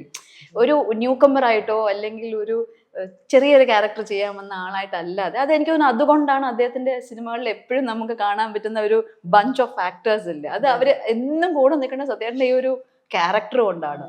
അപ്പം ഞാൻ ആ സിനിമ ഷൂട്ടിങ് കഴിഞ്ഞ് ഹാപ്പി ആയിട്ട് എല്ലാവരും കഴിഞ്ഞ് ഞാൻ ലൊക്കേഷനിൽ വന്നപ്പോൾ അന്ന് എനിക്ക് തിരിച്ചു പോകണമെന്ന് ചേട്ടന് അറിയാം. എൻ്റെ അടുത്ത് പറഞ്ഞു, നീ ഇന്ന് ഈ രാത്രി പോകണ്ട. ഞാൻ പറഞ്ഞു, അല്ല ചേട്ടച്ച, നാളെ പ്രോഗ്രാം ഉണ്ട്, അപ്പോൾ രാവിലെ റിഹേഴ്സൽ എടുത്തിട്ട് വൈകുന്നേരം പെർഫോമൻസ് ഉണ്ട്, നിനക്ക് നിർബന്ധമാണോ പോകണം? നിർബന്ധമാണ്, പോയേ പറ്റൂ ചേട്ടച്ച. എന്നാൽ എൻ്റെ ഡ്രൈവറിനെ കൊണ്ടുപോയാൽ മതി എന്ന് പറഞ്ഞ്, കണ്ണൻ എന്ന് പറഞ്ഞാൽ he has A very favourite driver, അദ്ദേഹത്തിനെ ഏർപ്പാടാക്കി തന്നു. വൈകുന്നേരം ആയപ്പം കുറച്ച് കാശും കൊണ്ടുവന്നിട്ട് എൻ്റെ അടുത്ത് വെച്ചു, ഇത് നീ വെക്കുക. ഞാൻ പറഞ്ഞു, വേണ്ട ചേട്ടച്ച, ഞാൻ അങ്ങനെ ചേട്ടച്ചൻ്റെ പ്രൊഡക്ഷൻ, so I wanted to do it. ഇല്ല, ഇത് വെക്കേ എന്ന് പറഞ്ഞാൽ ഹി ആസ് എ അത്രയും വലിയ ആക്ടർ എൻ്റെ റൂമിൽ വന്ന് കാശ് തരാന്നൊക്കെ പറഞ്ഞു. I don't know how, because again ഞാൻ എന്താ അത് പറയുന്നതെന്ന് പറഞ്ഞാൽ അവരെ ലെജൻസ് എന്ന് പറയുന്നതിന് there are million reasons. It's not only those അവരൊരു ആക്ടർ എന്ന രീതിയിൽ മാത്രമല്ല, how they behave to the next generation, how they എല്ലാത്തിനും റെസ്പോണ്ട് ചെയ്യാതെ ചില ആവശ്യമുള്ള കാര്യത്തിന് റിയാക്ട് ചെയ്ത് ആവശ്യമില്ലാത്തടത്ത് മിണ്ടാതിരുന്ന്. So I have so many things to learn. നമ്മൾ ഇപ്പം മമ്മൂക്ക എന്നൊക്കെ പറയുന്ന വ്യക്തി, ഐ ഫെൽ സോ ബ്ലെസ്ഡ്. നമ്മുടെ മലയാള സിനിമയ്ക്ക് എന്താ പറയുക, പില്ലേഴ്സായിട്ട് നിൽക്കുന്ന ജീവൻകളാണ് ഇവരൊക്കെ. നമ്മൾ ഇവരിൽ നിന്ന് പഠിക്കുന്നത് ആക്ടിങ് മാത്രമല്ല. അപ്പം ചേട്ടച്ചനെ പോലുള്ള വ്യക്തി, അദ്ദേഹത്തിന്റെ പ്രൊഡക്ഷൻ ആയതുകൊണ്ട് ആരുടെ കയ്യിലും കാശ് കൊടുത്തയക്കാം. It is no necessarily that he has to come to my room and honour me. അതൊരു 1 രൂപയാണെങ്കിലും ഞാൻ അഭിനയിക്കും, ഒന്നും തന്നില്ലെങ്കിലും ഞാൻ അഭിനയിക്കും. That he knows. പക്ഷേ he came to my room and gifted me that. അപ്പം ഞാൻ വേണ്ട എന്ന് പറഞ്ഞെങ്കിൽ അല്ല, that you have to earn this, you have earn എന്നുള്ള രീതിയിൽ ഹി ഹാസ് ഗേവ് മീ. അപ്പം എന്നിട്ട് അന്നത്തെ ദിവസത്തെ രാത്രിത്തെ കാറിൽ പോകുമ്പോൾ we have met with an accident. He doesn't know. Maybe this interview kandal, he will know that I have met with an accident. പിന്നെ അവിടെ എന്തോ പണി നടക്കുമ്പോൾ വണ്ടി ട്വൈങ് കുഴിക്കകത്തോട്ട് പോയി. രാത്രി ഞങ്ങൾ എല്ലാവരും കൂടെ കൊച്ചി കൂടെ വന്നത്. അപ്പം ഇതുവരെയായിട്ടും കണ്ണനും ഭയങ്കര ടെൻഷനായി. എന്ന് വെച്ചാൽ ചേട്ടൻ അത്രയും വിശ്വാസമായിട്ട് കണ്ണനെ പറഞ്ഞു വിട്ടതാണ്. കാരണം പറഞ്ഞു, ദേവി ഇത് ജീവിതത്തിൽ ചേട്ടനോട് മാത്രം ഇത് പറയരുത്. ഞാൻ പറഞ്ഞിട്ടേ ഇല്ല. May be this is the first time I M telling. May be if is seeing this he will know that ഇങ്ങനെ ഒരു ആക്സിഡന്റ് ഉണ്ടായി. ഞാൻ സുഖമായിട്ട് എത്തി. അടുത്ത ദിവസം വേറെ ആർക്കൊന്നും പറ്റിയിട്ടില്ല. അമ്മയുടെ കൈ ഒന്ന് ഇങ്ങനെ ജസ്റ്റ് ഇങ്ങനെ നമ്മൾ കുത്തുമ്പോൾ ഉണ്ടായത്. ഞാനിങ്ങനെ ഞാൻ അമ്മയുടെ മടിയിൽ കിടന്ന് ഉറങ്ങുമായിരുന്നു. കമന്നടിച്ച് വണ്ടിക്കകത്ത് തന്നെ വീണു അങ്ങനെ. പക്ഷെ വണ്ടി വെന്റ് ഒരു ഹാഫ് വേ എത്ര ഒരു വലിയ കുഴി എന്തോ ഈ റോഡ് ബ്ലോക്കിനോ എന്തോ അല്ല റോഡ് പണിക്ക് വേണ്ടി വെച്ചിരുന്നു. അതിങ്ങനെ വണ്ടി അകത്തോട്ട് നമ്മളെല്ലാരും കൂടെ രാത്രി വണ്ടി വലിച്ചു പോകും. എന്തായിരുന്നു സുഖമായിട്ട് എത്തി. വേറെ വണ്ടിക്കൊന്നും പ്രോബ്ലം ഒന്നും ഉണ്ടായിട്ടില്ല. ബട്ട് ഹീ സെഡ് പോണ്ടാന്ന് പറഞ്ഞിട്ട്. അപ്പൊ എനിക്കും കുറച്ച് സങ്കടമായി പോണ്ടാന്ന് പറഞ്ഞു. പക്ഷെ എനിക്ക് നിവർത്തി ഉണ്ടായിരുന്നില്ല. Have to come for a performance അതിന് വേണ്ടിയിട്ട്. സോ അത് ഐ ഫീൽ ഇവരുടെയൊക്കെ ഒരു മഹത്വം വരുന്നത് so many things they brings not only acting to the table. ഒരുപാട് നല്ല കാര്യങ്ങൾ ദേ ഡു. പക്ഷെ they keep it to themselves. അതാണ് ഇപ്പം ചേട്ടച്ചനും ചേച്ചിയും തമ്മിലുള്ള ഒരു ബന്ധം ഇപ്പൊ നമ്മൾ കുറെ സംസാരിച്ചു. അല്ലെങ്കിൽ നമുക്ക് അറിയാം. അതേപോലെ തന്നെ മമ്മൂക്കയായിട്ട് ചേച്ചി ഭയങ്കര ക്ലോസ് ആയിട്ടുള്ള ഒരു ആളാണ്. മമ്മൂക്ക ഞാൻ പറയാം, ഞാൻ മമ്മൂക്കയുടെ കൂടെ ഒരു സിനിമയെ അഭിനയിച്ചിട്ടുള്ളൂ. 1000 നാവുള്ള അനന്തൻ, തുളസിദാസ് അദ്ദേഹം ഡയറക്ട് ചെയ്ത സിനിമയാണ്. അപ്പം മമ്മൂക്ക ഇപ്പൊ എല്ലാരും പറയും, മമ്മൂക്ക ഭയങ്കര അതാണ്, മമ്മൂക്ക ഇതാണ്, മമ്മൂക്ക അങ്ങനെയാണ്. മമ്മൂക്കയുടെ മനസ്സ് ഭയങ്കര ശുദ്ധമാണെന്ന് എനിക്ക് ഫസ്റ്റ് ഡേ ഭയങ്കര എനിക്ക് കൊച്ചു കുട്ടിയെ മാതിരി എപ്പോഴെന്ന് വെച്ചാൽ ഞാൻ കുറച്ച് അങ്ങനെയാണ്. എനിക്ക് അങ്ങനെ ഒളിപ്പിച്ചു വെക്കാറുണ്ട്. ഇപ്പൊ എനിക്ക് നിന്നെ ഇഷ്ടമല്ല എന്ന് തോന്നിയാൽ ഞാൻ മോളെ നിന്നെ എനിക്ക് ഇതുകൊണ്ട് അപ്പൊ ഞാൻ തന്നെ ആലോചിക്കും ഞാൻ തന്നെ അങ്ങനെ പറയേണ്ട കാര്യം എനിക്ക് തോന്നിയിട്ടുണ്ട്. പക്ഷെ ഐ ആം ലൈക്ക് ദാറ്റ്. അത് തന്നെ മമ്മൂക്ക. അപ്പൊ so I understood him from day 1. അപ്പൊ ആ സമയത്ത് മുഴുവൻ ചെന്നൈയിലാണ് ഷൂട്ടിങ്. ഒരു 100 പ്രോഗ്രാം നാട്ടില്. അപ്പൊ ഒരു ദിവസം എന്നോട് ചോദിച്ചു, എന്നെക്കാളും നീ അത്രയും ഫ്ലൈറ്റിൽ പോകുന്നു. ഞാൻ കളിയാക്കാൻ ചോദിച്ചതാണ്.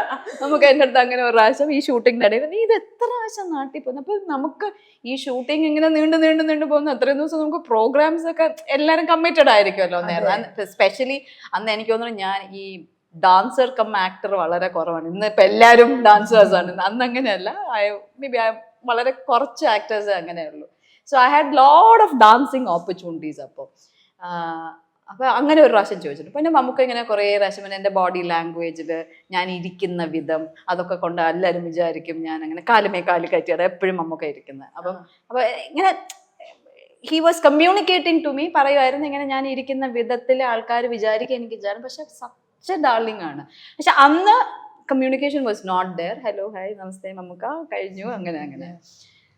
ആഫ്റ്റർ ദാറ്റ് ഒരു എനിക്ക് കുറേ ഈ ഞാൻ പറഞ്ഞില്ലേ ഈ പ്രോജക്ട്സ് ഈ കലാക്രാന്തി എന്നാണ് ആ പ്രോജക്റ്റിന്റെ പേര്, for the artist across India.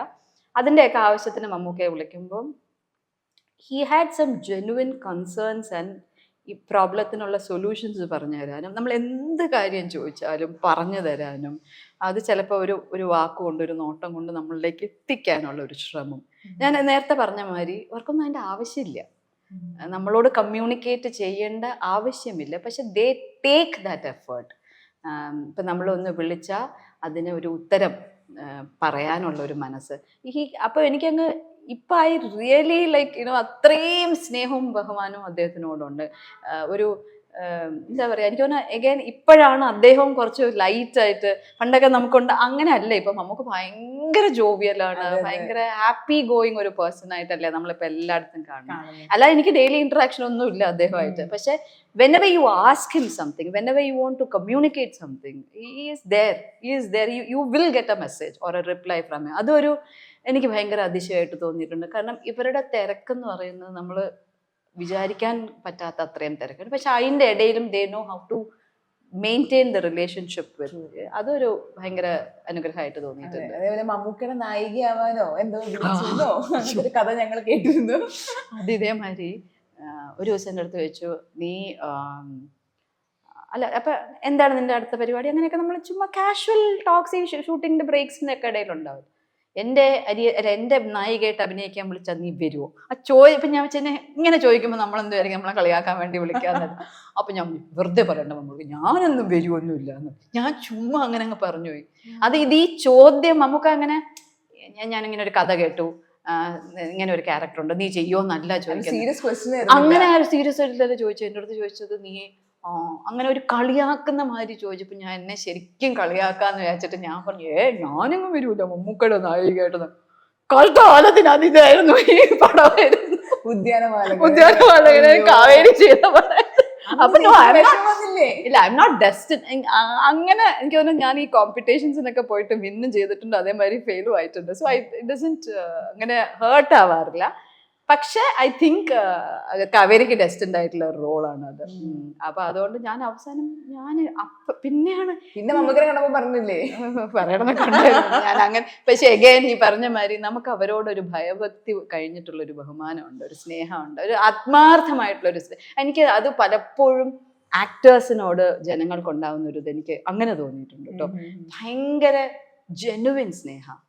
ചിലരൊക്കെ നമ്മളോട് ഇന്ററാക്ട് ചെയ്യുന്നത് കണ്ടറിയാം, അത് വെറുതെ ചുമ്മാ നമ്മൾ സിനിമയിൽ അഭിനയിക്കുന്നതുകൊണ്ടുള്ള ഇതല്ല. നമ്മളോടൊരു ജെനുവിൻ സ്നേഹമുണ്ട്. അങ്ങനെയൊക്കെയാണ് ഞാൻ പല ആക്ടേഴ്സും, പ്രത്യേകിച്ച് മമ്മൂക്കയും ചേട്ടനും എന്നൊക്കെ പറയുന്നത്. ഈവൻ സുരേഷ് ചേട്ടനും അങ്ങനെയാണ്. സുരേഷ് ചേട്ടൻ പിന്നെ എനിക്ക് വഴക്കൂടാൻ കുറച്ചും കൂടി, ഞാനും സുരേഷ് ചേട്ടനും എപ്പോഴും ഡിഷും ഞാൻ എൻ്റെ ഒരു വീട്ടിലൊരു വലിയേട്ടൻ്റെ സ്ഥാനമാണ് സുരേഷ് ചേട്ടൻ. സുരേഷ് ചേട്ടൻ വന്നു, ഇതെന്താ ഇവിടെ ഇങ്ങനെ, അതെന്താ മാറ്റാത്ത, ഇതെന്താ അടുത്ത് ഇങ്ങോട്ട് വെക്കാത്ത, അങ്ങനെയൊക്കെ ചോദിക്കും സുരേഷ് ചേട്ടൻ.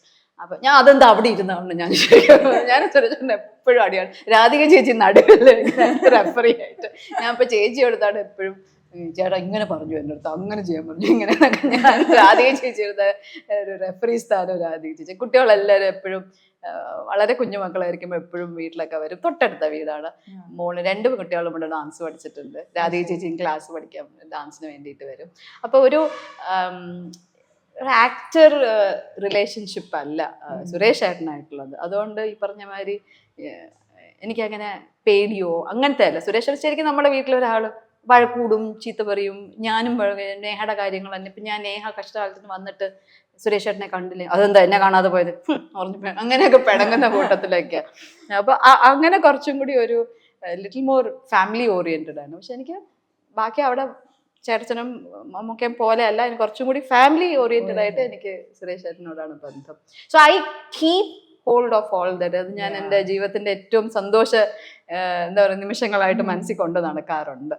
ഇപ്പൊ ഈ കമലദളം അല്ലെങ്കിൽ ഉദ്യാനപാലകൻ പറഞ്ഞ പോലെ ഏതൊക്കെ ഇതേപോലത്തെ സിനിമകൾ ചെയ്യാൻ പറ്റാതെ വന്നിട്ടുണ്ട്? കുറേ സിനിമകളുണ്ട് മോളെ. അതെന്താന്ന് വെച്ചാൽ എൻ്റെ അച്ഛൻ ആകെ പറഞ്ഞൊരു കാര്യം, പഠിത്തം ഉഴപ്പാൻ പറ്റൂല എന്ന് പറഞ്ഞിരുന്നു. അപ്പൊ I was A day scholar.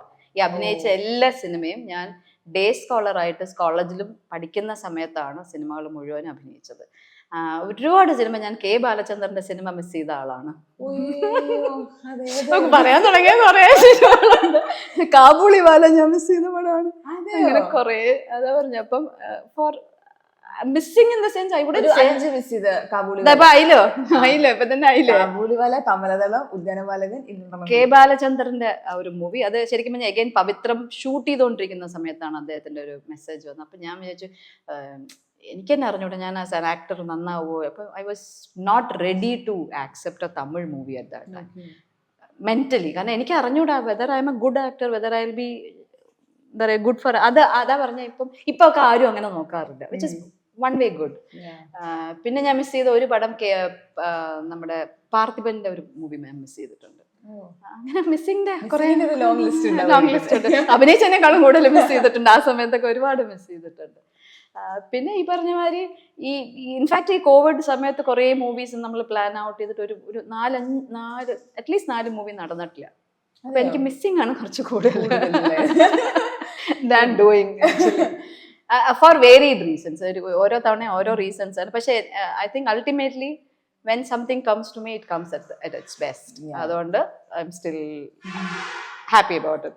ചേച്ചി ചെയ്ത ക്യാരക്ടേഴ്സിൽ പിന്നെ എനിക്ക് ഇഷ്ടപ്പെട്ട ഒരു സംഭവമാണ് പുതുക്കോട്ടയിലെ പുതുമണവാളനിലെ ഭയങ്കര സ്മാർട്ട് ആൻഡ് ബോൾഡ് ആയിട്ടുള്ള ഒരു ഗ്യാങ് ഓഫ് ഗേൾസ്.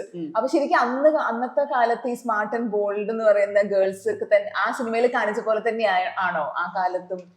അങ്ങനെ പറയാൻ പറ്റില്ല. അതൊരു ഇന്നത്തെ മാതിരി ഇന്ന് അറ്റ്ലീസ്റ്റ് നമുക്കൊരു 70 to 80% of girls are very bold. They say what they feel എന്നുള്ളത് നമുക്ക് ഇപ്പം അറ്റ്ലീസ്റ്റ് അവര് അടുത്തുള്ള ആൾക്കാരോടെങ്കിലും, പണ്ട് അച്ഛനമ്മമാരോട് പോലും നമ്മൾ പറയൂല നമുക്ക് ഈ പച്ചക്കളറാണ് ഇഷ്ടം, അമ്മ എന്തിനാ ചുമന്ന ഡ്രസ്സ് എടുത്തുകൊണ്ട് വന്ന് നമ്മൾ കൊണ്ടുവന്നോ ഇട്ടു അത്രേ ഉള്ളൂ. സത്യമായിട്ടും അങ്ങനെയല്ലേ അവർ അച്ഛനമ്മമാര് കൊണ്ടുവന്ന ഒന്നിനോടും നമ്മൾ ഇപ്പൊ അങ്ങനെയല്ല, എനിക്ക് പച്ചയേ വേണ്ടു എന്ന് പറയുന്ന.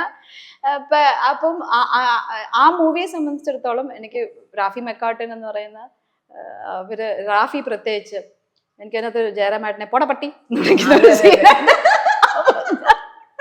എനിക്ക് അങ്ങനത്തെ ഒരു ഡയലോഗ്സ് ഒക്കെ ഇച്ചിരി ബുദ്ധിമുട്ടാണ്. കാരണം ഇങ്ങനത്തെ ചെറിയ ടൈപ്സ് എനിക്ക് വരില്ല, വായിൽ അങ്ങനെ വഴങ്ങൂല. അപ്പൊ എന്റെ അടുത്ത് അറിഞ്ഞ് ബിന്ദു ഞാൻ നോണ്ടി ഒരാളെന്ന് വിചാരിച്ചോ? അപ്പൊ എന്ത് പറയും? ഞാൻ പറഞ്ഞു ഞാൻ രൂക്ഷമായിട്ട് നോക്കുവാണ്. അത് പറ്റില്ല, നല്ലൊരു ഡയലോഗ് വരാം. അപ്പൊ അങ്ങനെയാണ് ജയറാമേട്ടൻ പൊടപട്ടി. അത് എത്ര ടേക്ക് പോയി? ഇല്ല സിംഗിൾ ടേക്ക് ഒക്കെ തന്നെയാണ്. പക്ഷെ എനിക്ക് ഇച്ചിരി ബുദ്ധിമുട്ടാണ് ഇങ്ങനത്തെ ഒരു കുറച്ച് അതിൽ ഞാൻ കൊറേ ഇവരെ വിളിച്ച് പറ്റിക്കുന്ന. അത് എനിക്ക് റാഫി മെക്കാർട്ടന്റെ ഒരു സ്ക്രിപ്റ്റിംഗ് രീതി ഭയങ്കര രസമാണ്. അവര് they take it in such a light way, കുറച്ചും കൂടി ജനങ്ങളിലേക്ക് കോമഡിയുടെ സ്റ്റൈലിൽ തന്നെ അത് എത്താനും പറ്റുന്ന ഒരു ഭയങ്കര രസമായിട്ട് അവർ ഷൂട്ട് ചെയ്യും. ഈവൻ ഫോർ അത് കഴിഞ്ഞിട്ട് ഞാൻ ആക്ച്വലി അവരുടെ പുതുക്കോട്ടയിലെ പുതുമണവാളൻ സൂപ്പർമാൻ എന്ന് പറഞ്ഞിട്ടൊരു സിനിമ ചെയ്തിട്ടുണ്ട്. ഐ തിങ്ക് 3 മൂവീസ് ഞാൻ അവരുടെ ചെയ്തിട്ടുണ്ട്. അപ്പൊ ഈ സൂപ്പർമാനിലും അതെ ഒരു ഫുൾ സോങ് രൂപത്തിലാണ് ഞാൻ അവരുടെ പടത്തിലുള്ളത്. അപ്പം ഒരു പ്രേതം പോലെയാണ് അതിന്. അപ്പൊ ഈ ഊഞ്ഞാലാടുന്ന ഒരു സീനുണ്ട്. അപ്പൊ ഒറ്റ ഊഞ്ഞാലേ ഉള്ളൂ, ഒരു വലിയ കുഴിയാ. കുഴി എന്ന് പറഞ്ഞാൽ ഈ ഇപ്പൊ നമ്മൾ ഇരിക്കുന്ന പോലെ ഇത് ഊഞ്ഞാല് നിൽക്കുന്ന സ്ഥലവും ഇത് മുഴുവൻ കുഴിയാണ്. അപ്പൊ നമുക്ക് കൊന്നാനൊന്നും സ്ഥലമില്ല. ഇവരിവിടെ നിന്ന് തള്ളി വിടും, പിന്നെ പോക്കാതെ തിരിച്ചവിടെ കുഴി വീണു. എല്ലാരും ചെയ്തു, വേണുചേട്ടൻ ചെയ്തു, സീതത്തേച്ചി ചെയ്തു, ജയറാമേട്ടൻ ചെയ്തു, ഞാൻ ചെയ്തു. ഞാൻ മാത്രം 2 പ്രാവശ്യം എക്സ്ട്രാ. ഞാൻ പറഞ്ഞു ഞാൻ വീണ ഞാൻ ആദ്യം വീണോട്ടല്ലേ. അങ്ങനെ ആ സിനിമയുടെ അങ്ങനത്തെ ഒരു. പിന്നെ ആ സൂപ്പർമാനിന്റെ വേറൊരു ഇൻട്രസ്റ്റിംഗ് എന്ന് വെച്ചാല് ആദ്യമായിട്ടാണ് ഞാൻ കത്തി എരിയുന്ന ഒരു സീൻ ആ പടത്തിലാണ് ആദ്യമായിട്ട് ഈ ഫയർ റിലേറ്റഡ് ആയിട്ട് ചെയ്യുന്നത്. അപ്പൊ എനിക്ക് നല്ല പേടി. ഇതേമാതിരി മുടി ഉണ്ടല്ലോ, അപ്പൊ ഏതെങ്കിലും ഒരു സൈഡ് കത്തിയാൽ മതി, പിന്നെ നമുക്ക് നോക്കേണ്ട കാര്യമില്ലല്ലോ. അപ്പൊ കനൽ കണ്ണൻ എന്ന് പറഞ്ഞ ഇപ്പോഴത്തെ വലിയ വെരി ഫേമസ് ഇതാണ് അദ്ദേഹം. അപ്പൊ അദ്ദേഹമാണ് അത് ചെയ്തത്. അത് ചെയ്യാൻ വന്നപ്പം அம்மா ஒன்றும் இல்லம்மா எல்லாம் நாங்கள் பார்த்துக்குறோம், எல்லாம் நாங்கள் பார்த்துருவோம், ஒன்றும் ஒரு பிரச்சனை இல்லை. நான் പറഞ്ഞു நீங்க எல்லாம் சொல்லிட்டு போவீங்க, அப்புறம் நான் தான் கஷ்டம். ஒன்றும் இல்லம்மா அப்படியே நாங்கள் இது ஊற்றுவோம், ഏതോ ഊറ്റുவோம். അല്ലല്ല അവർക്ക് എന്തൊക്കെയോ വേറെ കുറെ പരിപാടികളൊക്കെ ഉണ്ട്. പക്ഷെ ഇത് ഇങ്ങനെയൊക്കെ പറഞ്ഞാലും തീ ഇങ്ങനെ ആളി കത്തുമ്പോ നമുക്ക് പേടിയാവില്ലേ? അപ്പം ഈ മുടിയൊക്കെ ഞാൻ അപ്പൊ തന്നെ മുടിയൊക്കെ കെട്ടി ചെറുതാക്കി വെച്ചില്ലെങ്കിൽ നല്ല പണി കിട്ടുമെന്ന് എനിക്ക് അറിയാവുന്നതുകൊണ്ട് അതൊക്കെ ചെയ്തു. അപ്പൊ സീതത്തേച്ചിക്ക് എന്നെ കാണാൻ പേടി. ഞങ്ങള് രണ്ടുപേരാണ് അത്. അപ്പൊ ഞാനാണ് കത്തി എറിയണം, എന്നെ ഹെൽപ്പ് ചെയ്യാൻ സീനത്തേച്ചി വരണം. അതാണ്. അപ്പൊ ഫസ്റ്റ് ഞാൻ എന്നെ ബേൺ അപ്പ് ചെയ്യണം. അപ്പൊ ഇവര് തന്ന കോൺഫിഡൻസ് ഒക്കെ ഉണ്ടെങ്കിലും നമ്മൾ മനുഷ്യരാണല്ലോ, ആദ്യമായിട്ടാണല്ലോ ചെയ്യുന്നത്. പക്ഷെ I think it came out so well. അങ്ങനെ കനൽ കണ്ണൻ എന്ന് പറഞ്ഞ അദ്ദേഹത്തിന്റെ ഒരു മേൽനോട്ടത്തില് എനിക്ക് വേണ്ടി ഒരാൾ ഡൂപ്പൊക്കെ ചെയ്തപ്പോൾ ഭയങ്കര നെഞ്ചുവേദനയായിരുന്നു കേട്ടോ. അയ്യോ നമുക്ക് വേണ്ടി ഒരാൾ, it is not a good thing to watch. അയ്യോ ഭയങ്കര, ഞാനിങ്ങനെ പ്രാർത്ഥിക്കായിരുന്നു വെച്ചാൽ നമ്മൾക്ക് വേണ്ടി ഒരാൾ ചെയ്യുക. ബിക്കോസ് ഞാൻ പറഞ്ഞ ഞാൻ ഇതെന്താ പറയുക ചെയ്തൊക്കെ ആദ്യം നമ്മള് many people think it is so easy, it is not so easy.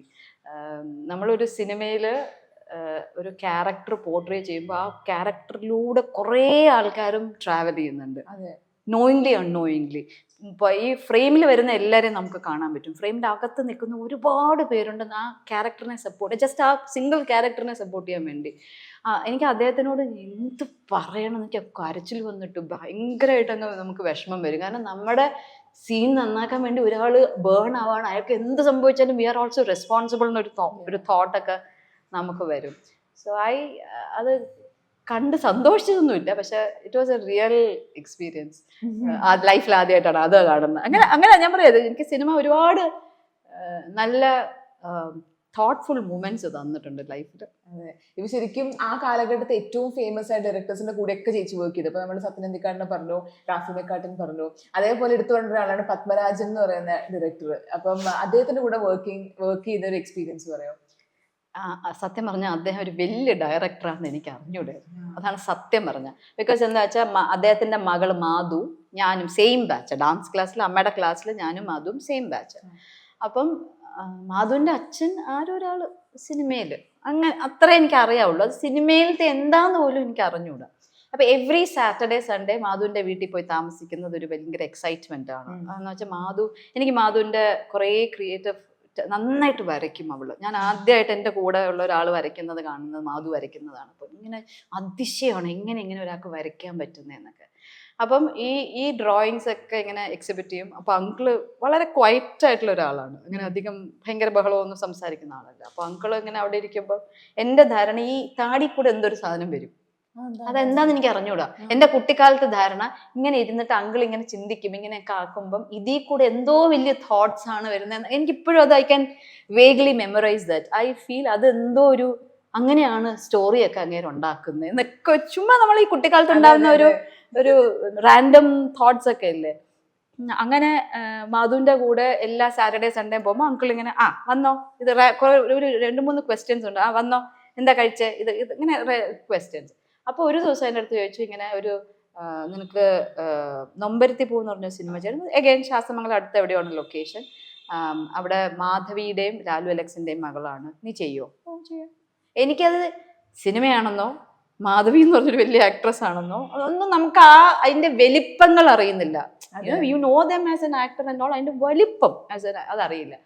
അപ്പോൾ നൊമ്പരത്തി പൂ ചെയ്യുമ്പോൾ ഇദ്ദേഹത്തിന്റെ മകളായിട്ട് ചെയ്തു. എഗെയിൻ ഒരു ആക്സിഡന്റിൽ മരിക്കണം. ഞാൻ മരണാഭിനയമായിരുന്നു, കാരണം അതെന്തോ അവിടെ എവിടെയോ ക്യാമറ വെച്ചിട്ട് അതിന്റെ ബഹളങ്ങൾ മാത്രമേ ഉള്ളൂ. ഇങ്ങനെ മരിച്ച കുട്ടിയെ കൊണ്ട് ഓടുന്നു, ഇതൊക്കെ ഉള്ളൂ. ഞാൻ അവിടെ ഭയങ്കര അഭിനയമാണ്. എനിക്കിപ്പോഴും ആ വഴുതക്കാട് സർക്കിള് പോകുമ്പോൾ ഞാൻ അതല്ലോ ഈശ്വര, ഈ നടുറോട്ടിൽ കിടന്ന് എന്തൊരു അഭിനയമായിരുന്നു ഞാൻ അഭിനയിച്ചത്. ഒന്നും കാണൂല, ഒരു വസ്തു കാണില്ല, ഈ കുട്ടിയെ കൊണ്ട് ആരോടുന്നു, ഇത്രയേ ഉള്ളൂ സംഭവം. അന്ന് ഞാൻ മരിച്ച അഭിനയിക്കുകയാണ്. അതപ്പോ what I'm trying to say is, ഈ ലോങ് ഷോട്ട് എന്താ, ക്ലോസ് അപ്പ് എന്താ ഒന്നും അറിഞ്ഞുകൊണ്ടല്ലോ അന്നോ. അപ്പൊ അത് ഐ റിമെമ്പർ ദാറ്റ്. പിന്നെ അങ്കിൾ അഗൈൻ ഈ പറഞ്ഞ മാതിരി വീട്ടിലത്തെ കുട്ടിയെ പോലെയാണ്, മാധുവിനെ പോലെയാണ് എന്നെ കണക്കാക്കുന്നത്. അതുകൊണ്ട് ഐ ഹാവ് നത്തിങ്. എനിക്ക് അങ്കിളുടെ അടുത്ത് പറയാം എനിക്കിതിങ്ങനെ ചെയ്യണ്ട എന്നൊക്കെ പറഞ്ഞ അങ്കിൾ ഓക്കെയാണ്. He's the captain there. എന്ന് വെച്ചാൽ ഇദ്ദേഹത്തിന്റെ മേലെ ആരും ഒന്നും പറയുന്നില്ലല്ലോ. പക്ഷെ ഇദ്ദേഹത്തിന്റെ വലിപ്പവും സ്റ്റേറ്റസും ഒന്നും അറിയാനുള്ള പ്രായം എനിക്കായിട്ടില്ല. എനിക്ക് മാധുവിന്റെ അച്ഛൻ, അത്രേ ഉള്ളൂ. ദെൻ ആഫ്റ്റർ നൊമ്പരത്തി പോകുന്നപ്പോ മേ ബി എനിക്ക് കുറച്ചും കൂടി 10th കയറുന്ന സമയത്തായിരുന്നു നൊമ്പരത്തി പൂ ചെയ്ത്. അപ്പൊ ചിക്കൻ പോക്സ് കഴിഞ്ഞിട്ട് നീറ്റ സമയമാണ് നൊമ്പരത്തി. അതിന് നോക്കി അറിയാം ഇവിടെയൊക്കെ ഭയങ്കര പാടുകളൊക്കെയാണ്. അപ്പൊ അതിൽ എനിക്ക് അങ്കിള് പറഞ്ഞ കുറെ കാര്യങ്ങൾ ഓർമ്മയുണ്ട്. ഒരു ക്യാരക്ടർ ചെയ്യുമ്പം അന്നാണ് അഗൈൻ കുറെ സംസാരമൊക്കെ അങ്കിളുമായിട്ട് ഒരു ഡയറക്ടർ ആക്ടർ ഇന്ററാക്ഷൻ ഉണ്ടാവുന്ന ഈ ഞാൻ ഗന്ധർവന്റെ സമയത്താണ്. അതിലിങ്ങനെ അങ്കിൾ ഇങ്ങനെ പറയുന്നുണ്ടായിരുന്നു, ഒരു വൈബ്രന്റ് ക്യാരക്ടറാണ്, അപ്പൊ നീ ഇങ്ങനെ സോഫ്റ്റ് ആയിട്ടല്ല ഇങ്ങനെ ഒരു ആടിപ്പാടിയൊക്കെ നടക്കുന്ന ഒരു ചേച്ചി ഭയങ്കര ക്വയറ്റാണെങ്കിൽ ആ ചേച്ചിക്ക് നേരെ ഓപ്പോസിറ്റ് ആണ് നീ, അങ്ങനെയൊക്കെ. അപ്പൊ അപ്പൊ ഒരു ക്യാരക്ടർ പ്രൊവോർട്ട് ചെയ്യുമ്പോൾ ഇങ്ങനെയാണോ ചെയ്യേണ്ടത്, അങ്ങനെയൊക്കെ നമ്മുടെ മനസ്സിലോട്ട് ഒരു ക്യാരക്ടർ വരച്ചു തരാനുള്ള ഒരു കഴിവ് ആസ് എ ഡയറക്ടർ അദ്ദേഹത്തിന് ഭയങ്കരമായിട്ടുണ്ടായിരുന്നു. അങ്ങനെ കുഞ്ഞു കുഞ്ഞു കാര്യങ്ങൾ നടക്കുന്ന രീതി, ഒരു ഡയലോഗ് ഡെലിവറി ചെയ്യേണ്ടത്, പിന്നെ ക്യാമറയുടെ ആംഗിൾസ്, ഇതൊക്കെ കുറേയൊക്കെ അങ്കിളാണ് എനിക്ക് നീ അങ്ങനെ ഇങ്ങനെ ഇങ്ങനെ അല്ല അഭിനയിക്കേണ്ടത്, അപ്പൊ എന്താ നിന്റെ മുടിയല്ലേ കാണുള്ളൂ, ഇങ്ങനെ. അപ്പം so so many things that അദ്ദേഹം എനിക്ക് അങ്ങനത്തെ കുറേ കാര്യങ്ങൾ പറഞ്ഞു തന്നിട്ടുണ്ട്. പിന്നെ ഞാൻ ശരിക്കും പറഞ്ഞാൽ ഞാൻ ഗന്ധർവൻ ചെയ്യാൻ പോയത് അങ്കിളുടെ പടം ആയതുകൊണ്ടല്ല. ഞാൻ പോയത് നിതീഷ് വരദരാജനെ കാണാൻ. അന്നത്തെ ക്രഷാണ് നിതീഷ് വരദരാജ്. അയ്യോ, ഓ മൈ ഗോഡ്, അദ്ദേഹത്തിനെ കണ്ടത് ഒരു വീക്ക് മൂമെന്റ് ആണ്. ക്രഷിനെ കാണുമല്ലേ, ഞാൻ അങ്കിള് വിചാരിച്ച അങ്കിളുടെ പടത്തിന് പോയതല്ലേ. I had a very fantastic time with him. അപ്പം he only speaks Hindi, English, വേറെ സംസാരിക്കില്ലല്ലോ. പക്ഷെ ഐ ഹാവ് സീൻ ഹിം ഇങ്ങനെ ലൊക്കേഷനിൽ ഇരുന്ന് വായിക്കുമായിരുന്നു ഈ dialogues. He has put lot of efforts for that movie. ഞാൻ കണ്ടിട്ടുണ്ട്. അങ്ങനെ അപ്പൊ അതൊരു അങ്ങനെ കണ്ടതൊക്കെ ഒരു ഓരോ ക്യാരക്ടേഴ്സിനെ പറയുമ്പം ഇപ്പൊ പവിത്രം സിനിമ നോക്കുകയാണെങ്കിൽ ഒരു ഇമോഷണൽ റോളർ കോസ്റ്റർ ആണല്ലോ. പിൻഗാമി എന്ന് പറഞ്ഞ സിനിമ നോക്കുകയാണെങ്കിൽ ഒരു കൊമേഴ്ഷ്യൽ ഒരു ഹിറ്റ് അല്ലെങ്കിൽ ത്രില്ലർ എന്നൊക്കെ പറയുന്ന രീതിയിലുള്ള ഒരു ജോണർ. അപ്പൊ ഈ രണ്ട് ടൈപ്പിലും ലാലേട്ടൻ എന്ന് പറയുന്ന ഒരു ആക്ടറിനെ ചേച്ചി കണ്ടിട്ടുണ്ട്. അപ്പം എന്തെങ്കിലും വ്യത്യാസങ്ങൾ തോന്നിയിട്ടുണ്ട്? വ്യത്യാസമേ തോന്നിയിട്ടുള്ളൂ. എന്നുവെച്ചാൽ പവിത്രം കഴിഞ്ഞ് കുറച്ച് കഴിഞ്ഞപ്പോഴാണ് പിൻഗാമി ചെയ്യുന്നത്. ഇങ്ങനെ അല്ലല്ലോ ഞാൻ അവിടെ കണ്ട് എന്നെനിക്ക് തോന്നിയിട്ടുണ്ട്. എനിക്ക് അങ്ങനെ ഞാൻ റിപ്പീറ്റഡ് ആയിട്ടുള്ള പല ആക്ടേഴ്സിനെയും, എനിക്ക് തിലകൻ ചേട്ടനെ അങ്ങനെ തോന്നിയിട്ടുണ്ട്. കഴിഞ്ഞ സിനിമയിൽ ഇങ്ങനെയായിരുന്നില്ലല്ലോ അദ്ദേഹം. എനിക്ക് അങ്ങനെ തോന്നിയിട്ടുണ്ട്. ഈശ്വര, ഇത് എന്തൊരു വ്യത്യാസമാണ്. എങ്ങനെയാണ് അവരിങ്ങനെ ട്രാൻസ്ഫോം ചെയ്യുന്നത്. ആക്ച്വലി ഇപ്പോഴൊക്കെ ഒരുപാട് സമയമുണ്ട് ട്രാൻസ്ഫോർമേഷന്. അന്നൊന്നും അങ്ങനെയൊന്നും സമയമില്ല. അവര് ചിലപ്പോൾ 3-4 സിനിമയൊക്കെ ഒരുമിച്ച് ചെയ്യുന്നവരാണ്. അമ്പിളി ചേട്ടനൊക്കെ കണ്ടിട്ടില്ലേ, ഒരു സിനിമയിൽ നിന്ന് ഒരു ബന്ധമേ ഉണ്ടാവില്ല 2-3 സിനിമകളൊക്കെ ചെയ്ത്. I don't know how it's there, എന്താ പറയുക, അവരുടെ ഒരു എക്സ്പീരിയൻസും അവരവരുടെ ബോഡീനെയും മനസ്സിനെയും പരുവപ്പെടുത്തി എടുക്കുന്ന രീതി ഇറ്റ്സ് ട്രൂലി അമേസിങ്, ട്രൂലി. ഇപ്പോഴൊക്കെ നമുക്ക് ഒരുപാട് സമയവും സാഹചര്യങ്ങളും അതിനുള്ള ഫെസിലിറ്റീസും ഒക്കെ ഉണ്ട്. അന്നൊന്നുമില്ല. ഈവൻ നമുക്കൊക്കെ ഡ്രസ് ചേഞ്ചിന് ഏതെങ്കിലും ഒരു ചെറിയ സ്ഥലം കിട്ടിയ ഭാഗ്യം. ആ ഒരു കാലഘട്ടം, of course the growth of Malayalam industries ഭയങ്കര, നമ്മളെല്ലാവർക്കും ഭയങ്കര സന്തോഷവും അഭിമാനപൂർവ്വമായിട്ട് നമുക്ക് നോക്കാം. സൈമൾട്ടേനിയസ്ലി ഈ ഗ്രോത്തിന്റെ കൂടെ ഞാൻ എപ്പോഴും പലപ്പോഴും ചിന്തിക്കുന്നത്, പണ്ടൊരു 10-30 ദിവസം കൊണ്ടൊക്കെ ഒരു സിനിമ ഫിനിഷ് ചെയ്യുമായിരുന്നു, ഹോൾ എവ്രിതിങ്. അങ്ങനെയല്ല ഇന്നത്തെ ഒരു കാലഘട്ടം. സിനിമ ഹാസ് ബിക്കം അതൊരു ഓവർ കാര്യങ്ങളിലോട്ടൊക്കെ കുറേയൊക്കെ എനിക്ക് പോകുന്ന മാതിരി പലപ്പോഴും. എന്ന് വെച്ചാൽ ഞാൻ അങ്ങനെ ഒരുപാട് സിനിമ ചെയ്ത കൂട്ടത്തിലൊന്നും അല്ല, പക്ഷെ ഞാൻ കണ്ടിടത്തോളം ചിലയിടത്തൊക്കെ ഇതൊക്കെ റിക്വയർഡ് അല്ലാത്ത കുറേ ഇടത്ത് നമുക്ക് കട്ട് ഷോട്ട് ചെയ്യാം. പിന്നെ ഇപ്പൊ ഒരു കാരവാൻ എന്ന് പറഞ്ഞാൽ പ്രത്യേകിച്ച് സ്ത്രീകൾക്ക് ഇറ്റ്സ് എ ബൂം. കാരണം എന്ന് വെച്ചാൽ നമുക്കൊരു ഡ്രസ് ചേഞ്ചിങ്ങിനും കുറച്ചൊരു പ്രൈവസിക്കും ഒക്കെ. മറ്റത് നമുക്ക് തീരെ പ്രൈവസി ഉണ്ടായിരുന്നില്ല. ഒരാൾ കർട്ടൻ പിടിച്ച മാതിരി നിൽക്കും, അത് ഏത് സൈഡിൽ കൂടെ. ഇന്നത്തെ ഒരു കാര്യത്തിൽ ഒരുപാട് നമ്മൾ ഫോൺ ഉപയോഗിക്കുന്നു, പലർക്കും പല രീതിയിലാണ് ഫോൺ ഉപയോഗിക്കുന്നത്. അപ്പം നമുക്ക് കുറച്ചും കൂടി ഒരു പ്രൈവസി കൂടുതൽ വേണ്ട ഒരു കാലഘട്ടത്തിൽ കൂടെയാണ് നമ്മൾ കടന്നു പോകുന്നത്. അന്ന് അങ്ങനെയൊന്നും ആരും, ഞാൻ എപ്പോഴും ഓർമ്മയുണ്ട്, ഒരു സെറ്റിലോട്ട് നടന്ന് കയറി ചെല്ലുമ്പം വെരി വെരി കംഫർട്ടബിൾ, വെരി എന്താ പറയുക, ഒരു പ്രൊട്ടക്റ്റഡ് ഫീൽഡിലോട്ട് നമുക്ക് കയറി പോകുന്നു. ഒരു പ്രൊഡക്ഷൻ പോയാൽ പോലും നമുക്ക് ചിലപ്പോൾ അറിയുണ്ടാവില്ല, പക്ഷെ they will take care, they will for sure. അതിനകത്ത് യാതൊരു അത്രയും, കാരണം നമ്മളെ അറിഞ്ഞുകൂടെങ്കിലും ആക്ടറിനെ അവരത്രയും പ്രൊട്ടക്റ്റഡ് ആയിട്ട് വെക്കും. ഇന്ന് അതല്ല സ്ഥിതി. Everybody has a different role to play. അപ്പോൾ അവര് പലപ്പോഴും ഈ ഫോൺ എന്ന് പറയുന്നത് വേറൊരു മേഖലയിലോട്ടൊക്കെ അവരുടെ ഫോക്കസ് മാറിപ്പോകുന്ന ഒരു മേഖലയിലോട്ട് മാറിപ്പോകുന്നു. ഞാൻ എല്ലാവരോടും പറയും, ഒരു വർക്കിംഗ് സമയത്ത് if you are spending time for something very important, you should be able to do that 100%. അത് ചെറിയ കാര്യമായിരിക്കാം, വലിയ കാര്യമായിരിക്കാം. അതൊക്കെ നമ്മുടെ ആ കാലത്തിലുള്ള ഒരുപാട് പേര് ഫോളോ ചെയ്യുന്നുണ്ട്, വിച്ച് ഇസ് വെരി ഇമ്പോർട്ടൻറ്റ്.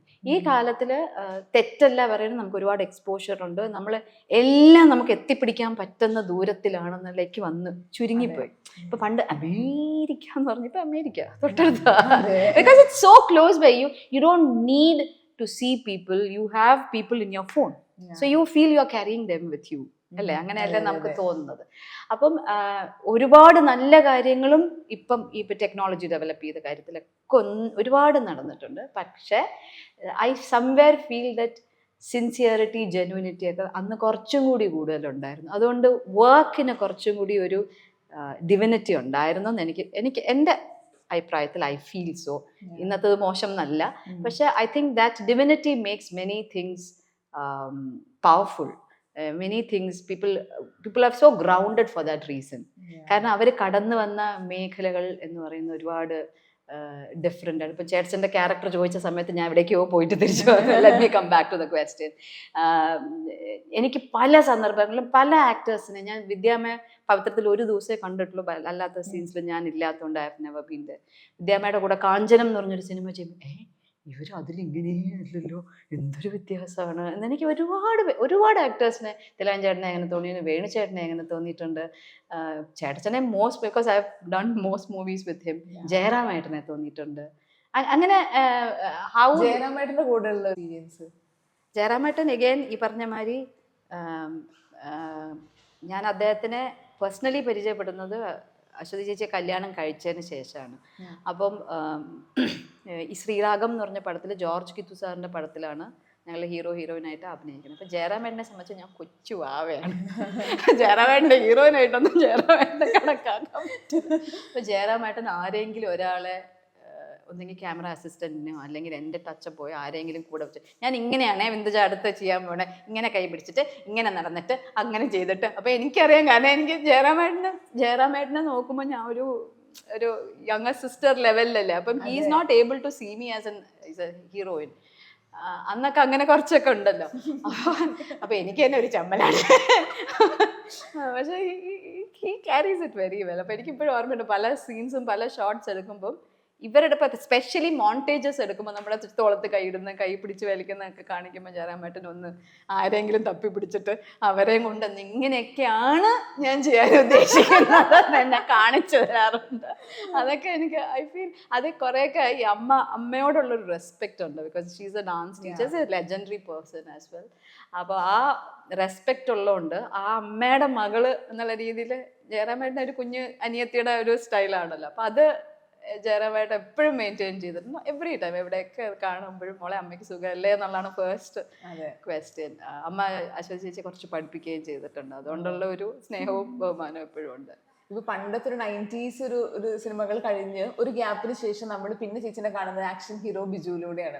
അപ്പൊ അതിൽ പറയുമ്പം കുറച്ച് നേരെ ഉള്ളൂ എന്നുണ്ടെങ്കിലും എല്ലാവർക്കും ചേച്ചിയുടെ ക്യാരക്ടർ നല്ല ഓർമ്മയുണ്ട്. അത്രയും ഡെപ്ത് ഉള്ള ഒരു അമ്മ എന്ന് പറയുന്ന ഒരു ക്യാരക്ടർ ഭയങ്കര ഇതായിരുന്നു. അപ്പം ആ ഒരു സിനിമയിലേക്ക് ഉള്ള ഒരു എക്സ്പീരിയൻസ് പറയും. അതായത് ഒരു ഗ്യാപ്പിന് ശേഷം എക്സ്പീരിയൻസ് ആയിട്ട് ഒന്നും അങ്ങനെയല്ല.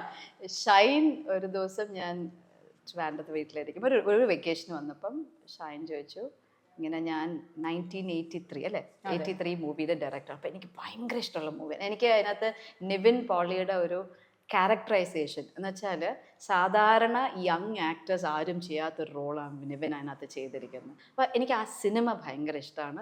The way it is taken ഭയങ്കര ഇഷ്ടമാണ്. അപ്പോൾ എനിക്ക് സത്യം പറഞ്ഞാൽ എബ്രിഡ് ഷൈനാണ് അതിൻ്റെ ഡയറക്ടർ എന്ന് എനിക്കറിയില്ല. ഇത് പറഞ്ഞുകൊണ്ടാണ് എനിക്ക് ക്ലിയർ. പക്ഷേ എനിക്ക് ആ സിനിമ ഞാൻ നന്നായി, കാരണം അതിനകത്ത് ഞാൻ ഉദ്ദേശിച്ചതെന്ന് വെച്ചാൽ നിവിൻ അപ്പൊ ഒരു യങ്ങർ ജനറേഷന്റെ പ്രതിനിധിയാണല്ലോ അന്ന്. അപ്പം അങ്ങനത്തെ ഒരാൾ ഇങ്ങനെ ഒരു ക്യാരക്ടർ ചെയ്തിട്ടില്ല. യങ്ങർ ജനറേഷനിലുള്ളവരാരും അന്ന് അങ്ങനെ ചെയ്തത്. അപ്പം ഞാനങ്ങനെ അയ്യോ എന്ത് നല്ല ക്യാരക്ടറാണ്, അത് ഇപ്പോഴത്തെ കുട്ടികൾ ചിന്തിക്കുന്ന വിധം എന്നൊക്കെ ഞാൻ അങ്ങനെ ഭയങ്കര ഡീപ്പായിട്ട് ആ സിനിമയെ ഞാൻ കണ്ടിട്ടുണ്ട്.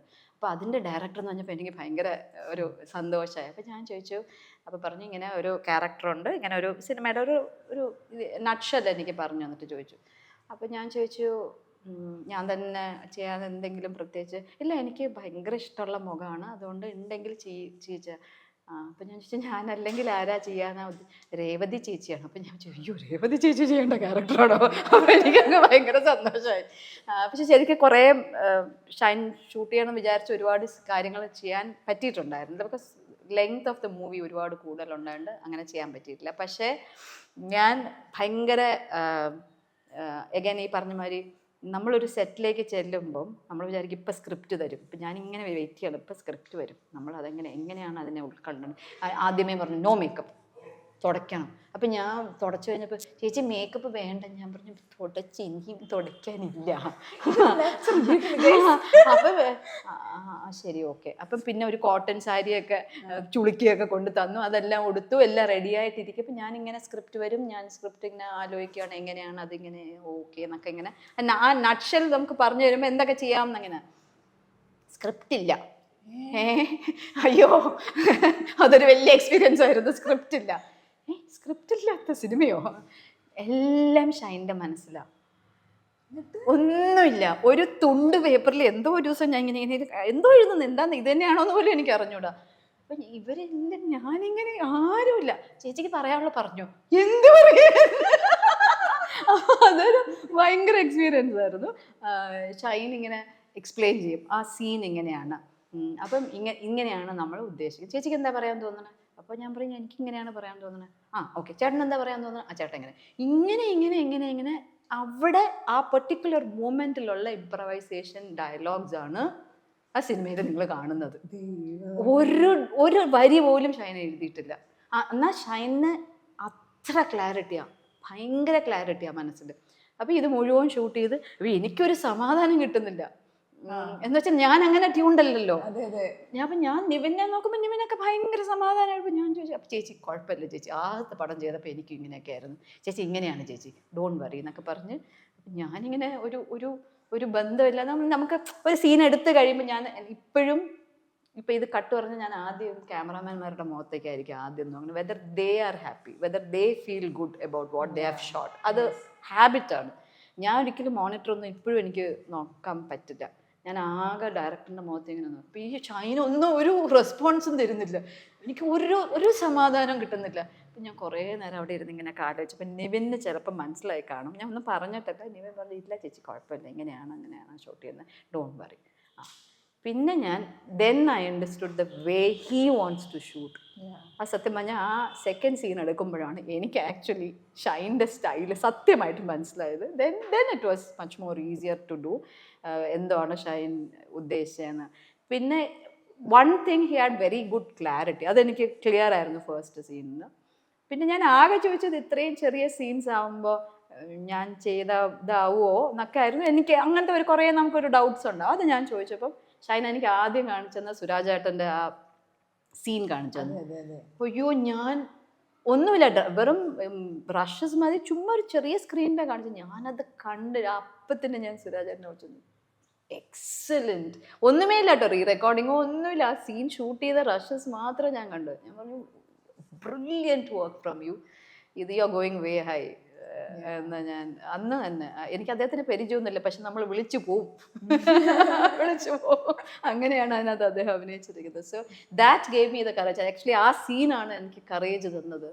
ഈ ഒരു ചെറിയ സീനാണെങ്കിലും ചെയ്യണം, നല്ല സിനിമയുടെ ഭാഗമായിട്ട് നിൽക്കേണ്ടതാണ് ആവശ്യം. ഞാൻ ആ സിനിമ കാണുന്നത് 100ാമത്തെ ദിവസമാണ് മലേഷ്യയിൽ വെച്ചിട്ട്. 100ാമത്തെ ദിവസമാണ് അവിടെ. അത് 2-3 അവിടെ ഇങ്ങനെ മലയാളം അങ്ങനെ വരാറില്ല. 2-3 ദിവസത്തേക്കാണ് സിനിമ ഇട്ട്. അപ്പം എനിക്കൊരു ഗുണം കിട്ടി, അതായത് അഹങ്കാരമായിട്ട് പറയാമല്ലോ, അവിടെ ഒരു സന്തോഷമായിട്ട് പറയാണ്. അപ്പം മലേഷ്യയിലെല്ലാ മലയാളികൾക്ക് എന്നെ അറിയാമല്ലോ, അവിടുത്തെ ലോക്കൽ ക്രൗഡ് മലയാളീസ്. അപ്പം ഞാൻ വന്നപ്പോൾ ഭയങ്കര കൈയടിയും പാടായിരുന്നു. ഞാൻ ഷൈനെ വിളിച്ച് പറഞ്ഞു, അത് ഷൈൻ നിവിനൊന്നും അല്ല കേട്ടോ ഫാൻസ്, എനിക്ക് അപ്പോൾ അങ്ങനെ ഞാൻ പറഞ്ഞു 100ാമത്തെ ദിവസം ഞാൻ ടിക്കറ്റ് എടുത്ത് കണ്ട സിനിമയാണ് എൻ്റെ cinema. Very good experience actually.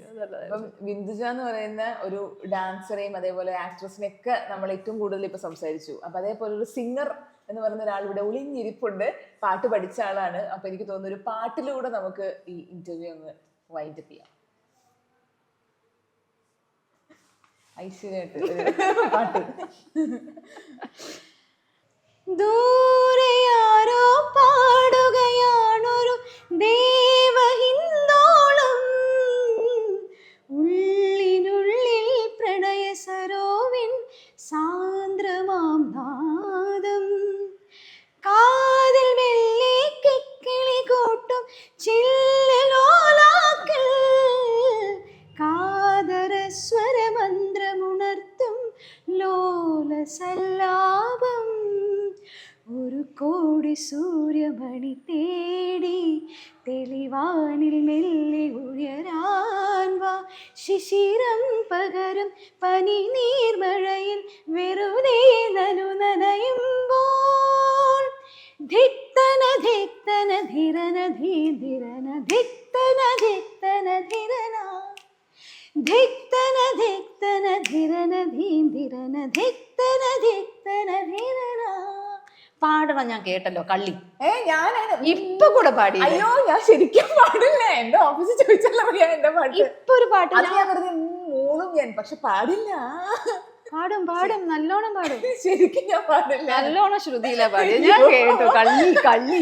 എന്റെ ഓഫീസ് ചേച്ചിയുടെ ഈ വർത്തമാനം എന്റെ ഓഫീസിൽ കയറി എന്നെ കളിയാക്കാൻ വേണ്ടി സ്റ്റോറി വരെ ഇട്ടിട്ടുണ്ടായിരുന്നു. എല്ലാരും കൊണ്ട് പഠിപ്പിച്ച് അവസാനം പാറു പാടുന്നതാണെന്ന് പറഞ്ഞിട്ട് ഞാൻ എന്തോ പാടുമ്പോഴേക്കും എല്ലാരും എഴുന്നേറ്റ് പോകുന്ന video. Thank you so much. Thank you so much ചേച്ചി. Thank you so much. Thank U.